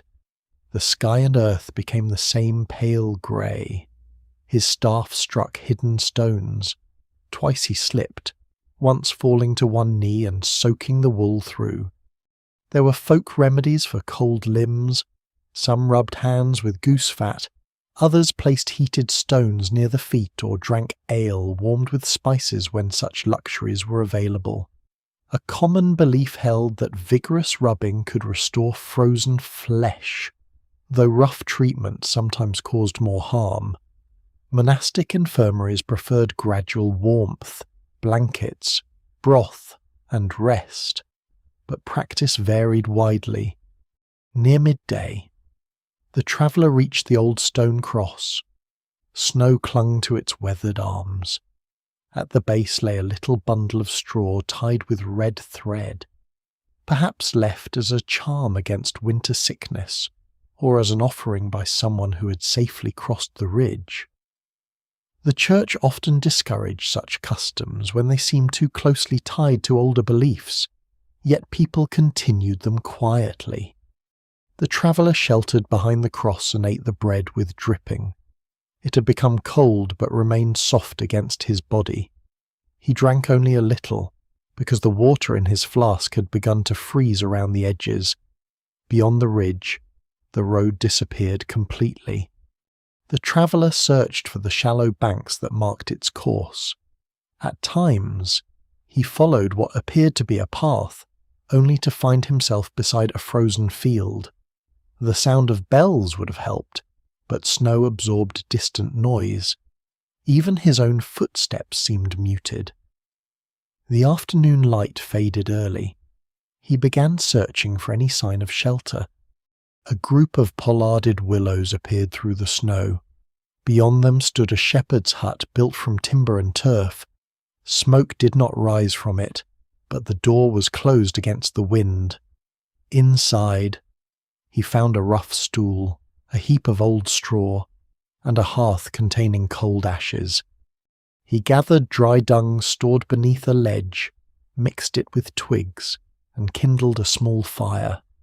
Dried animal dung burned slowly and was commonly used where wood was scarce.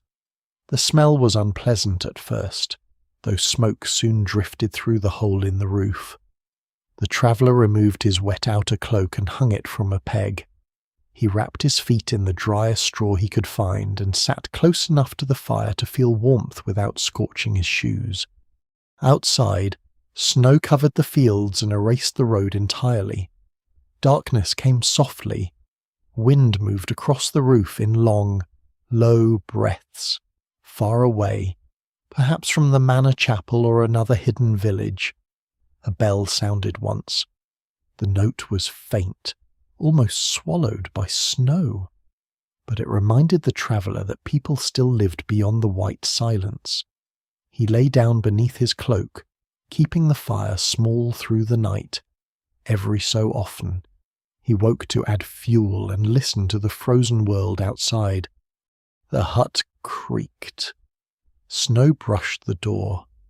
The distant bell did not sound again, yet within the circle of dull firelight, warmth remained, and the traveller understood that in winter, survival often depended not upon courage or speed, but upon finding one dry corner before the cold persuaded the body to stop. By morning, the snow had stopped. The traveller opened the hut door and found the world remade beneath a pale sky. The road remained hidden, but wind had carved shallow ridges across the fields, and the line of willows gave him a direction to follow. Smoke rose in the distance, thin and blue, suggesting houses beyond the next slope. He warmed the last of his bread near the ashes before leaving. The crust blackened at one edge, but the centre softened enough to eat. He tightened the linen around his heel, wrapped wool over both feet, and stepped into the cold. The first travellers he met were pilgrims. They appeared as dark figures moving slowly across the whitened road. 6 men and 3 women travelling together beneath heavy cloaks, their staffs pressed deep holes into the snow. Small badges had been fastened to their hats and shoulders, scallop shells, tiny figures of saints, and pieces of stamped metal dulled by weather. One woman carried a leather bottle decorated with a cross, while an older man wore a narrow strip of cloth tied around his wrist. Pilgrims were among the most familiar travellers of the medieval world. Some journeyed only to a nearby shrine where a saint's bone, garment, or holy image was kept. Others crossed kingdoms to reach Canterbury, Rome, Santiago de Compostela, or Jerusalem. Their reasons varied. They travelled in gratitude for healing, in hope of a cure, as penance for wrongdoing, or because a vow had been made during illness or danger. Some also travelled because courts or church authorities ordered pilgrimage as punishment. A person might be instructed to visit a distant shrine and return with proof. Pilgrim badges served partly as that proof. They could be bought near holy sites, worn openly, and shown upon returning home. Yet they were more than souvenirs. Many people believed they carried some small trace of the sacred place from which they came. The pilgrims welcomed the traveller into their group. Company offered warmth of a kind, even when no fire was present. Their footsteps created a visible path through the snow, and conversations shortened the distance between one landmark and the next. The older man with the cloth around his wrist explained that it had touched the shrine of a local saint known for protecting travellers from sudden storms. Such pieces of cloth were sometimes called contact relics. They were not part of a saint's body, but had touched a tomb, reliquary, sacred image, or other revered object. Through that contact, people hoped they carried a blessing. No one can quite agree how literally every pilgrim understood this power. Some may have believed the object itself could prevent harm. Others may have treated it as a reminder to pray. Medieval devotion rarely separated symbol, memory, and protection as neatly as later explanations sometimes do. One of the women carried a small lead flask known as an ampulla. It held water drawn from a holy well near a shrine. Pilgrims brought such water home to the sick, sprinkled it on wounds, or kept it beside the bed during storms and childbirth. The water might also be mixed with ordinary drink so that a small amount could be shared among several family members. The flask was wrapped carefully in linen to prevent freezing. As they walked, the pilgrims passed a roadside shrine built into a low stone wall. Snow had gathered in the niche, nearly covering the faded image of the Virgin inside. Someone had placed evergreen branches beneath it. A small wax candle stood unlit in a clay dish. The group stopped. One pilgrim cleared the snow from the image with his sleeve. Another placed a coin beside the candle. The oldest woman whispered a prayer for safe passage and touched the wall before continuing. Such pauses were not always long or solemn. Roadside devotion fitted naturally into the rhythm of travel, like adjusting a shoe, sharing water, or checking the sky. Shrines could mark dangerous bends, river crossings, places of death, or the boundaries between parishes. A cross beside the road might remember a murder, a miracle, or simply a wealthy donor. Travellers rarely knew the full history of every marker they passed, but they recognized the invitation to pause. The group carried several forms of protection. One man wore a scrap of parchment inside a leather case around his neck. Written upon it were lines from a psalm. Another had sewn a tiny piece of wax into the hem of his cloak, said to have come from a candle burned before a saint's shrine. One woman carried dried fennel and mugwort in a pouch, herbs associated with health and safe travel in some regions. Church authorities sometimes looked suspiciously upon charms, especially when strange symbols or unknown words were used. A prayer to a saint was acceptable. A secret formula copied by an unlicensed healer might be condemned as superstition. Yet the boundary was never completely clear. A charm might combine a cross, a gospel phrase, the names of holy figures, and older protective signs in the same small object. Travellers used what comfort they could find. At midday, the pilgrims reached a village church standing on a low hill. Its tower was square and plain, with a roof darkened by snowmelt. The priest allowed them to shelter inside while a storm cloud passed overhead. The church smelled of cold stone, beeswax and damp clothing. Rushes covered part of the floor, though the area near the altar was swept clean. A painted saint watched from the wall, his colours faded by smoke. Near the chancel stood a wooden chest containing vestments and parish records, secured by several iron locks whose keys were held by different people. The pilgrims knelt before a small reliquary displayed behind an iron grille. According to the priest, it contained a fragment of bone belonging to a missionary saint who had once crossed the region during a harsh winter. Some chroniclers claimed that the saint survived 3 days without food after being lost in the forest. Others said local shepherds rescued him on the first night. Those who recorded the story never fully agreed, but the shrine had attracted travellers for generations. The priest blessed the group and touched each pilgrim's staff with a small silver cross. Staffs could be formally blessed before a long pilgrimage, along with the pilgrim's satchel. This transformed common objects into signs of spiritual purpose. A staff still supported tired legs and deterred dogs, but it also declared that the journey had begun under prayer. Before leaving, the travellers were given bowls of thin vegetable pottage from the priest's household. They sat on benches near the church porch, eating with wooden spoons while melted snow dripped from the roof. The meal contained cabbage, barley, and a little salt. It was simple, but the warmth spread slowly through stiff hands and tired bodies. The traveller noticed that the pilgrims shared food carefully. Bread was divided evenly. The holy water was not used for ordinary thirst. A woman gave the last piece of dried apple to a younger companion whose lips had cracked in the cold. By late afternoon, the clouds lifted. The group continued along a raised track bordered by bare hedges. Their badges clicked softly against staffs and buckles. From time to time, one pilgrim began a prayer, and the others answered in low voices. The rhythm of repeated words matched the pace of walking. Faith did not remove the dangers of the road.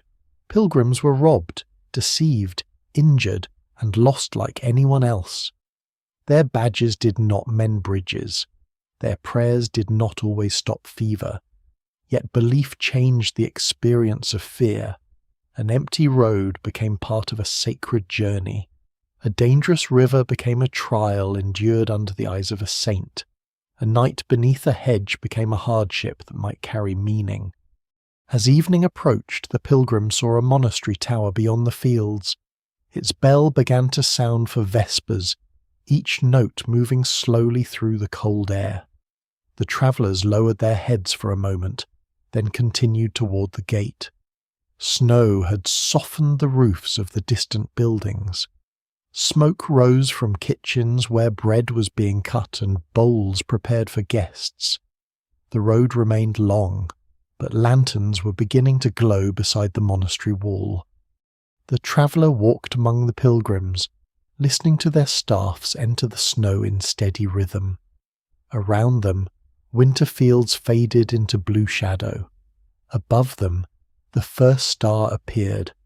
For that evening, fear had not vanished. It had simply been shared among many footsteps, many prayers, and the quiet belief that no road was entirely empty while a bell could still be heard ahead. The monastery received the pilgrims before the gates were closed.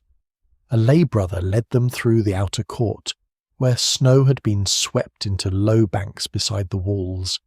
Lanterns hung beneath the cloister arches. Their flames moved gently in the evening air, throwing long shadows across stone that had been polished by generations of feet. The traveller was given a place in the guest hall among merchants, pilgrims, servants, and 2 men wearing the faded colours of a distant lord. Supper was quiet.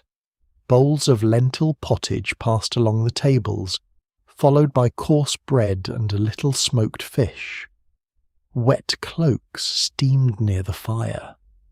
From the abbey church came the low sound of chanting, steady and deep, while outside the final light disappeared from the snow-covered fields. News arrived with a cart shortly after darkness. The driver reported that armed men had been seen on the southern road. Some wore the badges of a noble household, others carried no sign at all. A farmstead had been emptied of grain, and a village farther west had barred its church doors after sunset. No one knew whether the men belonged to an army, a raiding company, or a band of deserters. Such uncertainty was common during war. Medieval armies did not always move as one orderly body beneath bright banners. They stretched across roads and fields in uneven groups: knights, foot soldiers, archers, servants, wagoners, smiths, cooks, priests, merchants, animals, and camp followers. Foraging parties went ahead or spread outward into the countryside. Men searching for food could arrive hours before the main force, demanding bread, ale, hay, firewood, and livestock. Sometimes payment was promised, sometimes written orders were shown, sometimes nothing was offered except the sight of weapons. The following morning, the monastery gates opened later than usual. The abbot's steward advised travellers to remain inside, but some could not afford delay. Merchants feared missed markets. Messengers carried instructions that mattered more than comfort. Pilgrims believed that a vow should not be abandoned because of rumour. The traveller left with 3 pilgrims and a wool merchant whose pack-horse carried tightly wrapped bundles beneath a waxed cloth. Beyond the monastery, the road was marked by recent passage. Hoofprints covered the snow. Cartwheels had cut deep channels through the frozen surface. Near a hedge lay a broken spear shaft, its wood pale where it had snapped. A little farther on, they found ashes from several fires and the bones of slaughtered sheep scattered beside the ditch. The countryside appeared empty. Cottage doors were closed. Smoke rose from only a few roofs. In one village, the inhabitants had driven their animals into the churchyard, where a stone wall offered more protection than the ordinary pens. Women carried sacks into the church porch. Men stood beside the gate holding farming tools, bows, and old spears inherited from uncertain wars. Churches often became places of refuge because their walls were stronger than those of timber houses. Grain chests, parish valuables, and household goods might be moved inside when danger approached. Yet sacred space did not always prevent violence. Chroniclers described churches robbed, burned, or used as camps, though they sometimes emphasized such acts to show the cruelty or impiety of an enemy. No one can quite agree how frequently ordinary soldiers respected church protection. Some feared divine punishment and obeyed commanders who prohibited looting. Others were hungry, unpaid, and far from any authority capable of restraining them.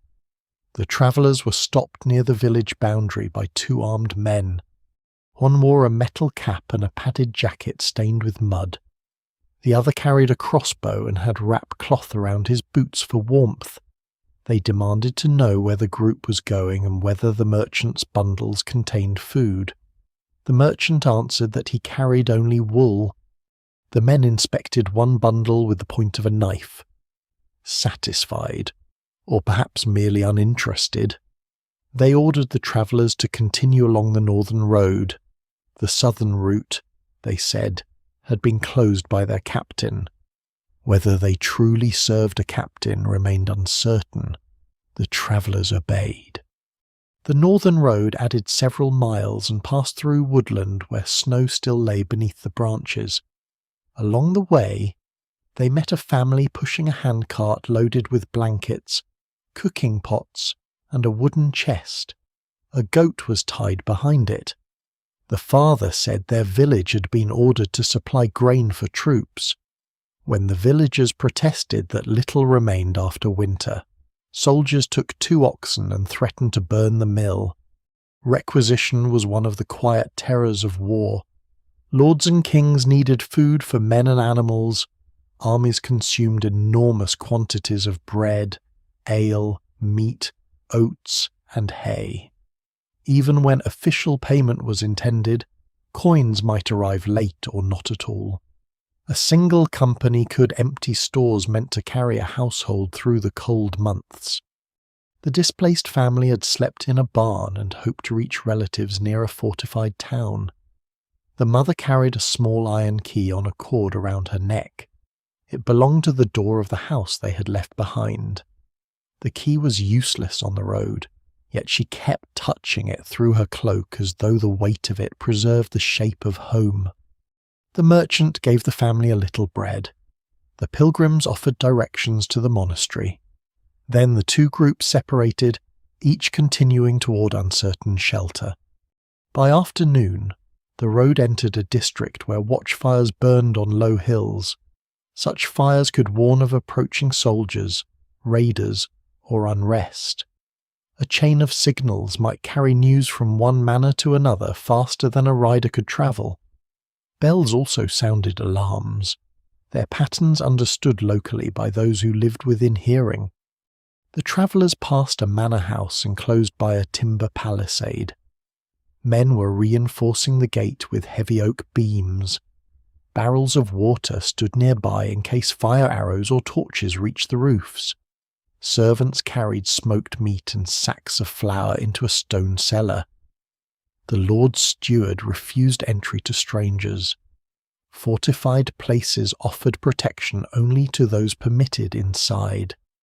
A poor traveller might find the gate closed while retainers, tenants, and household servants filled the courtyard. Towns sometimes admitted refugees, but crowded walls created shortages of food, water, and sleeping space. Disease could spread quickly among people packed into churches, halls, and barns. The road beyond the manor became silent again. Snow had begun to melt, revealing trampled grass and dark earth. A raven stood beside an abandoned helmet, pecking at the leather lining. The traveller looked away and continued.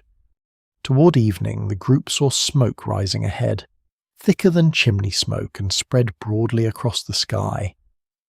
The merchant feared that a village was burning, but when they reached the ridge, they found only wet brush being cleared from fields. Relief came quietly. No one laughed. War taught travellers to interpret every distant sign as possible danger. They sheltered that night in a stone chapel beside the road. Its door had been forced once and repaired with new iron nails. Inside, the altar cloth had been removed for safekeeping. Straw covered the floor, and several local families were already sleeping beneath wool blankets. A watchman kept a small fire outside the entrance. His spear rested across his knees. From the hills, other watchfires answered one another beneath the darkening sky. The traveller lay near the wall, listening to children breathe, to the soft rustle of straw, and to distant bells sounding from a village that could not be seen. Beyond the chapel, armed men moved somewhere through the countryside. No one inside knew whose banner they followed, how many there were, or which road they would choose by morning. For that night, the stone walls held, the fire remained lit, and the empty road waited beneath the watchfires, carrying war from one quiet settlement toward another. before dawn. The watchman outside the chapel stirred the embers and added another length of wood. Red light moved across the repaired door and briefly touched the faces of those sleeping inside. The traveller woke beneath his cloak, surrounded by the quiet breathing of strangers who had gathered behind stone walls because none trusted the roads beyond them. The bells that had sounded during the night were silent now. Only wind moved across the roof. When daylight finally reached the narrow windows, the families prepared to leave. Blankets were rolled, children were wrapped in wool, and scraps of bread were divided with care. One woman poured yesterday's pottage into a small earthenware pot and tied a cloth over the top. Another fastened a wooden spoon to her belt. The objects were ordinary, but on an uncertain road. Even a spoon and a cooking pot represented the hope of another evening meal. The armed men had not come near the chapel. Smoke still rose from the hills, though no one knew whether it came from watchfires, field clearances, or burning houses. The merchant chose the northern track. The pilgrims followed. The traveller went with them, relieved to hear other footsteps beside his own. The road crossed a landscape disturbed by war but not destroyed by it. Sheep grazed beneath hedges. A woman scattered grain for chickens outside a cottage. Near a manor field, 2 men repaired a broken plough while a boy warmed his hands over a brazier. Daily life continued because it had to. Armies could pass, tolls could rise, bridges could fail, yet seed still had to be planted, bread baked, and animals fed before darkness. Near midday, the travellers found a body beside the road. The man lay partly beneath a hawthorn hedge, his cloak pulled over one shoulder as though he had tried to protect himself from the cold. There was no obvious wound. His face had turned pale beneath the winter sky, and frost remained in the folds of his clothing. The group stopped at a distance. Death on the road inspired a fear deeper than ordinary danger. Medieval travellers worried not only about dying, but about dying unknown. A person might vanish between 2 villages, leaving family members to wait for news that never arrived. Without a name, the dead could be buried in unfamiliar soil. Without witnesses, no one would know whether the person had been robbed, murdered, taken ill, or simply collapsed from cold. The merchant searched the road for signs of violence. One pilgrim looked beneath the man's cloak without disturbing him greatly. A purse was missing, though it might have been empty or stolen by someone earlier. A wooden rosary remained around one wrist, inside the tunic. They found a small lead badge shaped like a crowned figure, perhaps purchased at a shrine. There were no letters. Most ordinary people carried no written identification. A seal, badge, guild mark, household colour, or pilgrim token might suggest where someone belonged, but none offered certainty. A traveller could give a false name at an inn, a servant could wear a dead master's coat, a badge might have been bought, borrowed, or found. No one can quite agree how often unknown bodies were discovered along medieval roads, because many such deaths left little written record. Local courts sometimes investigated. Parish officers might gather testimony. A coroner in some regions examined sudden or suspicious deaths, asking where the person had been found and whether neighbours recognised him. Yet an isolated body could remain unnamed even after burial. The pilgrims prayed. One of them searched the man's hands. The fingers were calloused, suggesting labour. A faint stain marked the thumb and first finger, perhaps from dye, ink, or metalwork. His shoes were worn but not poor.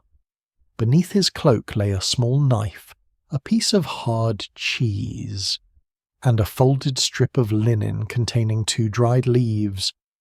The oldest pilgrim believed the leaves were sage, carried as protection against fever or weakness.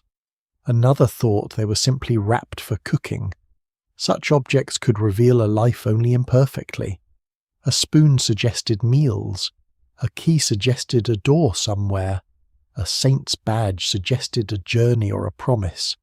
None could tell strangers who waited at home. The merchant proposed carrying the body to the next parish. Leaving it beneath the hedge seemed wrong, and wolves or dogs might disturb it. They lifted the dead man onto the pack horse after shifting the wool bundles. The body was tied gently with rope so it would not fall. The horse moved slowly under the added weight. For several miles the traveller said little. The road curved between winter fields, and the dead man rode among them as though he were merely sleeping. His cloak stirred whenever the wind crossed the road. Christian burial mattered deeply. Ideally, a dying person confessed sins, received the final sacraments, and was surrounded by familiar voices. Bells might be rung for the dead, candles burned beside the body. Neighbours watched through the night, reciting prayers and guarding against animals. The corpse was washed, wrapped in a shroud, and carried to consecrated ground. Travel disrupted all of this. A sudden death in a forest, ditch, or snow-covered field could occur without confession or farewell. People feared that the soul might suffer if proper rites were missed, though church teaching emphasized divine mercy as well as sacramental order. Popular belief sometimes added further anxieties. Some said those who died violently or without burial wandered near the place of death. Others believed that light seen over marshes or roads marked restless souls. Priests did not always approve of such stories, but they endured. A roadside cross might be raised where someone had died, both as memorial and warning. Travellers passing it could offer a prayer even when the name had been forgotten. The group reached a small parish church during the afternoon. Its priest came to the gate wearing a fur-lined cloak over his robes. A grave digger was summoned from a nearby cottage, where he'd been repairing a stool beside the fire. The body was carried into the church porch and placed on a wooden board. The priest examined the badge and rosary, then asked whether anyone had heard the man speak. No one had. A bell was rung slowly. Villagers gathered, some from curiosity, others from duty. An elderly woman thought the dead man resembled a travelling cooper who had passed through weeks earlier. A mill servant disagreed, saying the cooper had a red beard. A child claimed to recognize the knife, though several adults quickly dismissed this. Those who recorded the story would never fully agree about who the traveller had been. The priest decided that the body should remain overnight in case someone arrived searching for him. A candle was placed nearby. 2 villagers agreed to keep watch, and the pilgrim badge was set where it could be seen. The cheese, knife, and rosary were listed before witnesses so that no one could later claim they had vanished. Such careful accounting protected the dead and the living. If relatives appeared, property could be returned. If accusations followed, witnesses could say what had been found. Even a poor stranger possessed objects that carried memory and obligation. The traveller stood in the porch while evening gathered around the churchyard. Snowmelt dripped from the roof. Beyond the low wall, smoke rose from cottages where families prepared supper. Wooden bowls were set on trestle tables. Rushlights were lit. Doors closed against the cold. Somewhere, perhaps many miles away, another household might be waiting for the dead man. They might expect him before the next market day. They might have kept a place near the fire. A child might listen for his step outside the door. A wife, brother, or aging parent might ask every passing traveller whether they had seen him. This was the quietest fear of the empty road, not pain, robbery, or cold, but disappearance. To die far from home was to risk becoming a story without a name, a body beneath unfamiliar earth, remembered only by a small cross beside a path. The bell sounded again as darkness settled. The pilgrims continued toward the next village, but the traveller remained in the churchyard for a moment longer. Wind moved through the bare branches above the graves. Candlelight glowed softly from the porch behind him. Then he turned back to the road, carrying the image of the unknown man and the knowledge that every traveller hoped, somewhere deep within, to return not merely alive, but recognised. The road beyond the churchyard climbed steadily between hedges darkened by melting snow. The pilgrims had gone ahead, their footprints still visible where the ground remained white, but the traveller no longer hurried to catch them. The unknown man resting beneath the church porch had changed the rhythm of the journey. Every familiar object now seemed to carry greater meaning, the staff worn smooth beneath his hand, the repaired shoe around his aching heel, the few coins beneath his tunic, and the wooden spoon knocking softly against the side of his satchel. The afternoon was fading, though the clouds had begun to lift. Beyond the hedges, winter fields stretched toward low hills. Water shone in the furrows, catching the last pale light. A farmer and his son gathered broken branches near a boundary ditch, tying them into bundles for the evening fire. They looked up as the traveller passed, then returned to their work. Ordinary labour marked the approach to inhabited ground. A distant axe struck wood. Smoke rose behind a ridge. Crows circled above what might have been a ploughed field or a village midden. After so many miles of uncertainty, these small signs seemed almost as reassuring as walls. The road crossed an old stone causeway where water had gathered on both sides. Small crosses had been carved into several stones, perhaps by masons, pilgrims, or generations of travellers pausing to sharpen knives and leave a mark. Historians continued to debate the meaning of such carvings. Some were certainly devotional, others may have been boundary signs, working marks, or nothing more than idle scratches made while waiting for carts to pass. At the far end of the causeway stood a roadside shrine beneath a roof of weathered oak shingles.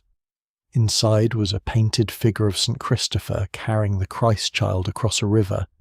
The colours had faded until the water appeared grey, and the saint's robe almost colourless.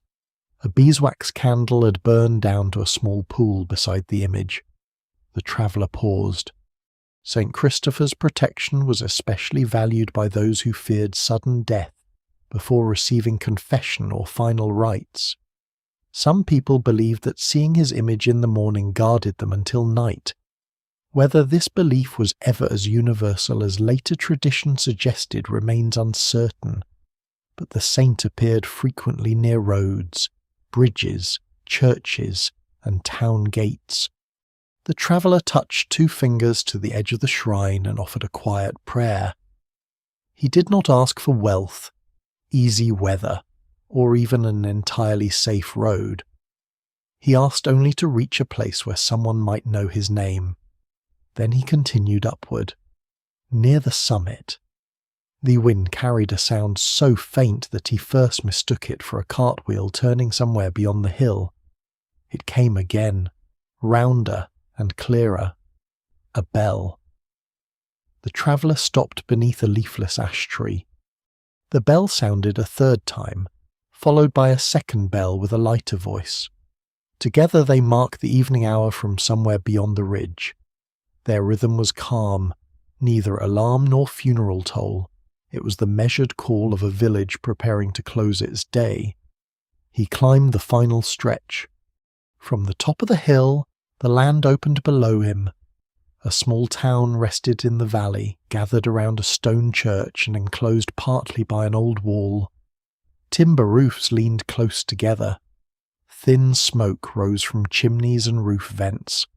Lanterns had begun to appear along the main street. each one a warm point against the blue-grey evening. Outside the gate, cottages stood beside gardens and animal pens. A woman carried 2 buckets from a well. A boy drove a stubborn pig away from the road. Near a manor barn, servants covered a cart with canvas before frost returned. Beyond the houses, the dark shape of a castle occupied a low rocky rise, its watchtower holding the last light of the sky.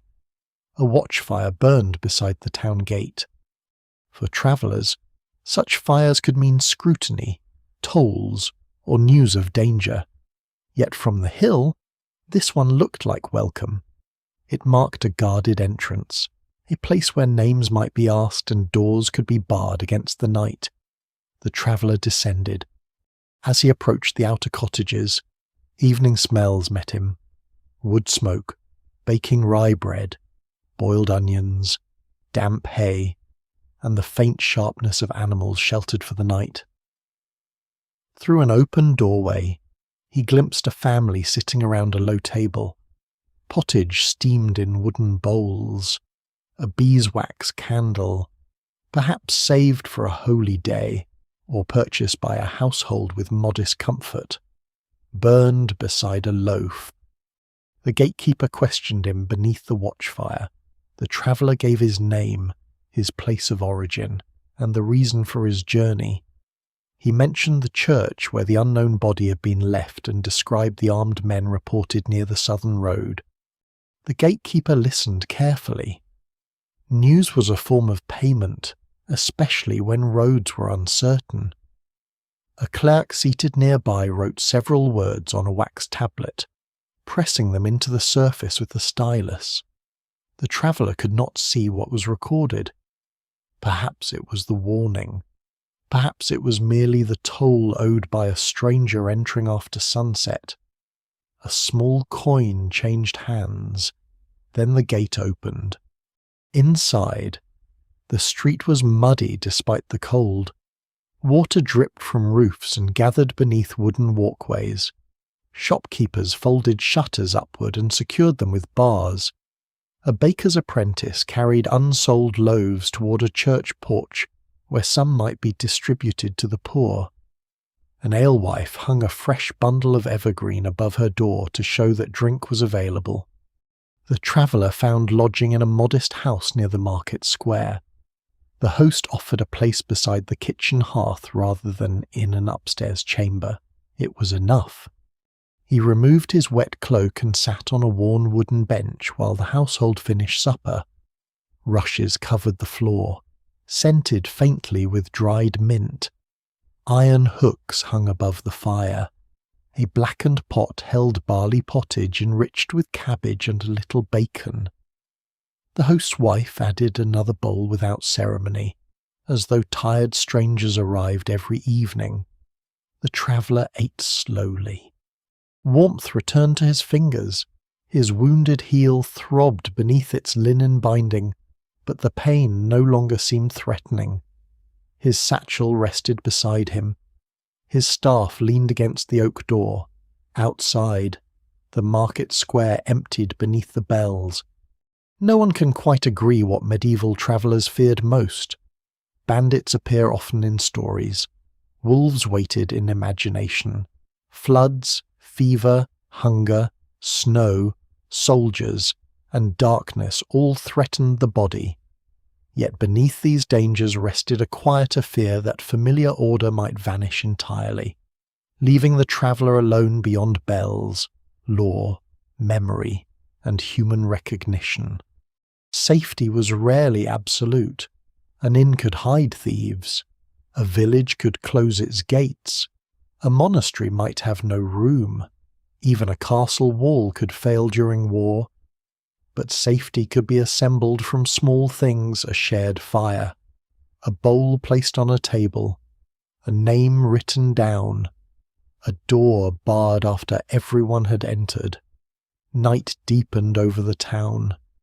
The watchfire outside the gate sank lower. Frost formed upon the fields beyond the wall, covering the tracks of carts, pilgrims, soldiers, and strangers. Forest roads disappeared beneath darkness. Rivers continued moving beneath broken moonlight. Empty shrines waited beside crossroads where no footsteps passed. Within the house, the fire settled into red embers. The host's family climbed the narrow stair, leaving the traveller beneath a wool blanket near the hearth. Somewhere in the church tower, a final bell sounded over the roofs. Its note moved beyond the wall, crossed the frozen fields, and faded along the road he had travelled. Generations would continue to follow those roads.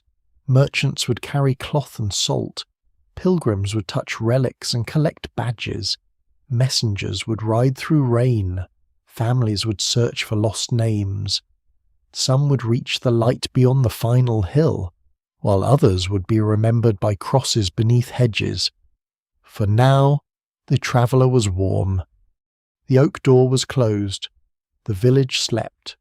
Beyond the last houses, the road lay quiet beneath mist, holding every footprint for a little while before weather and time gently erased them.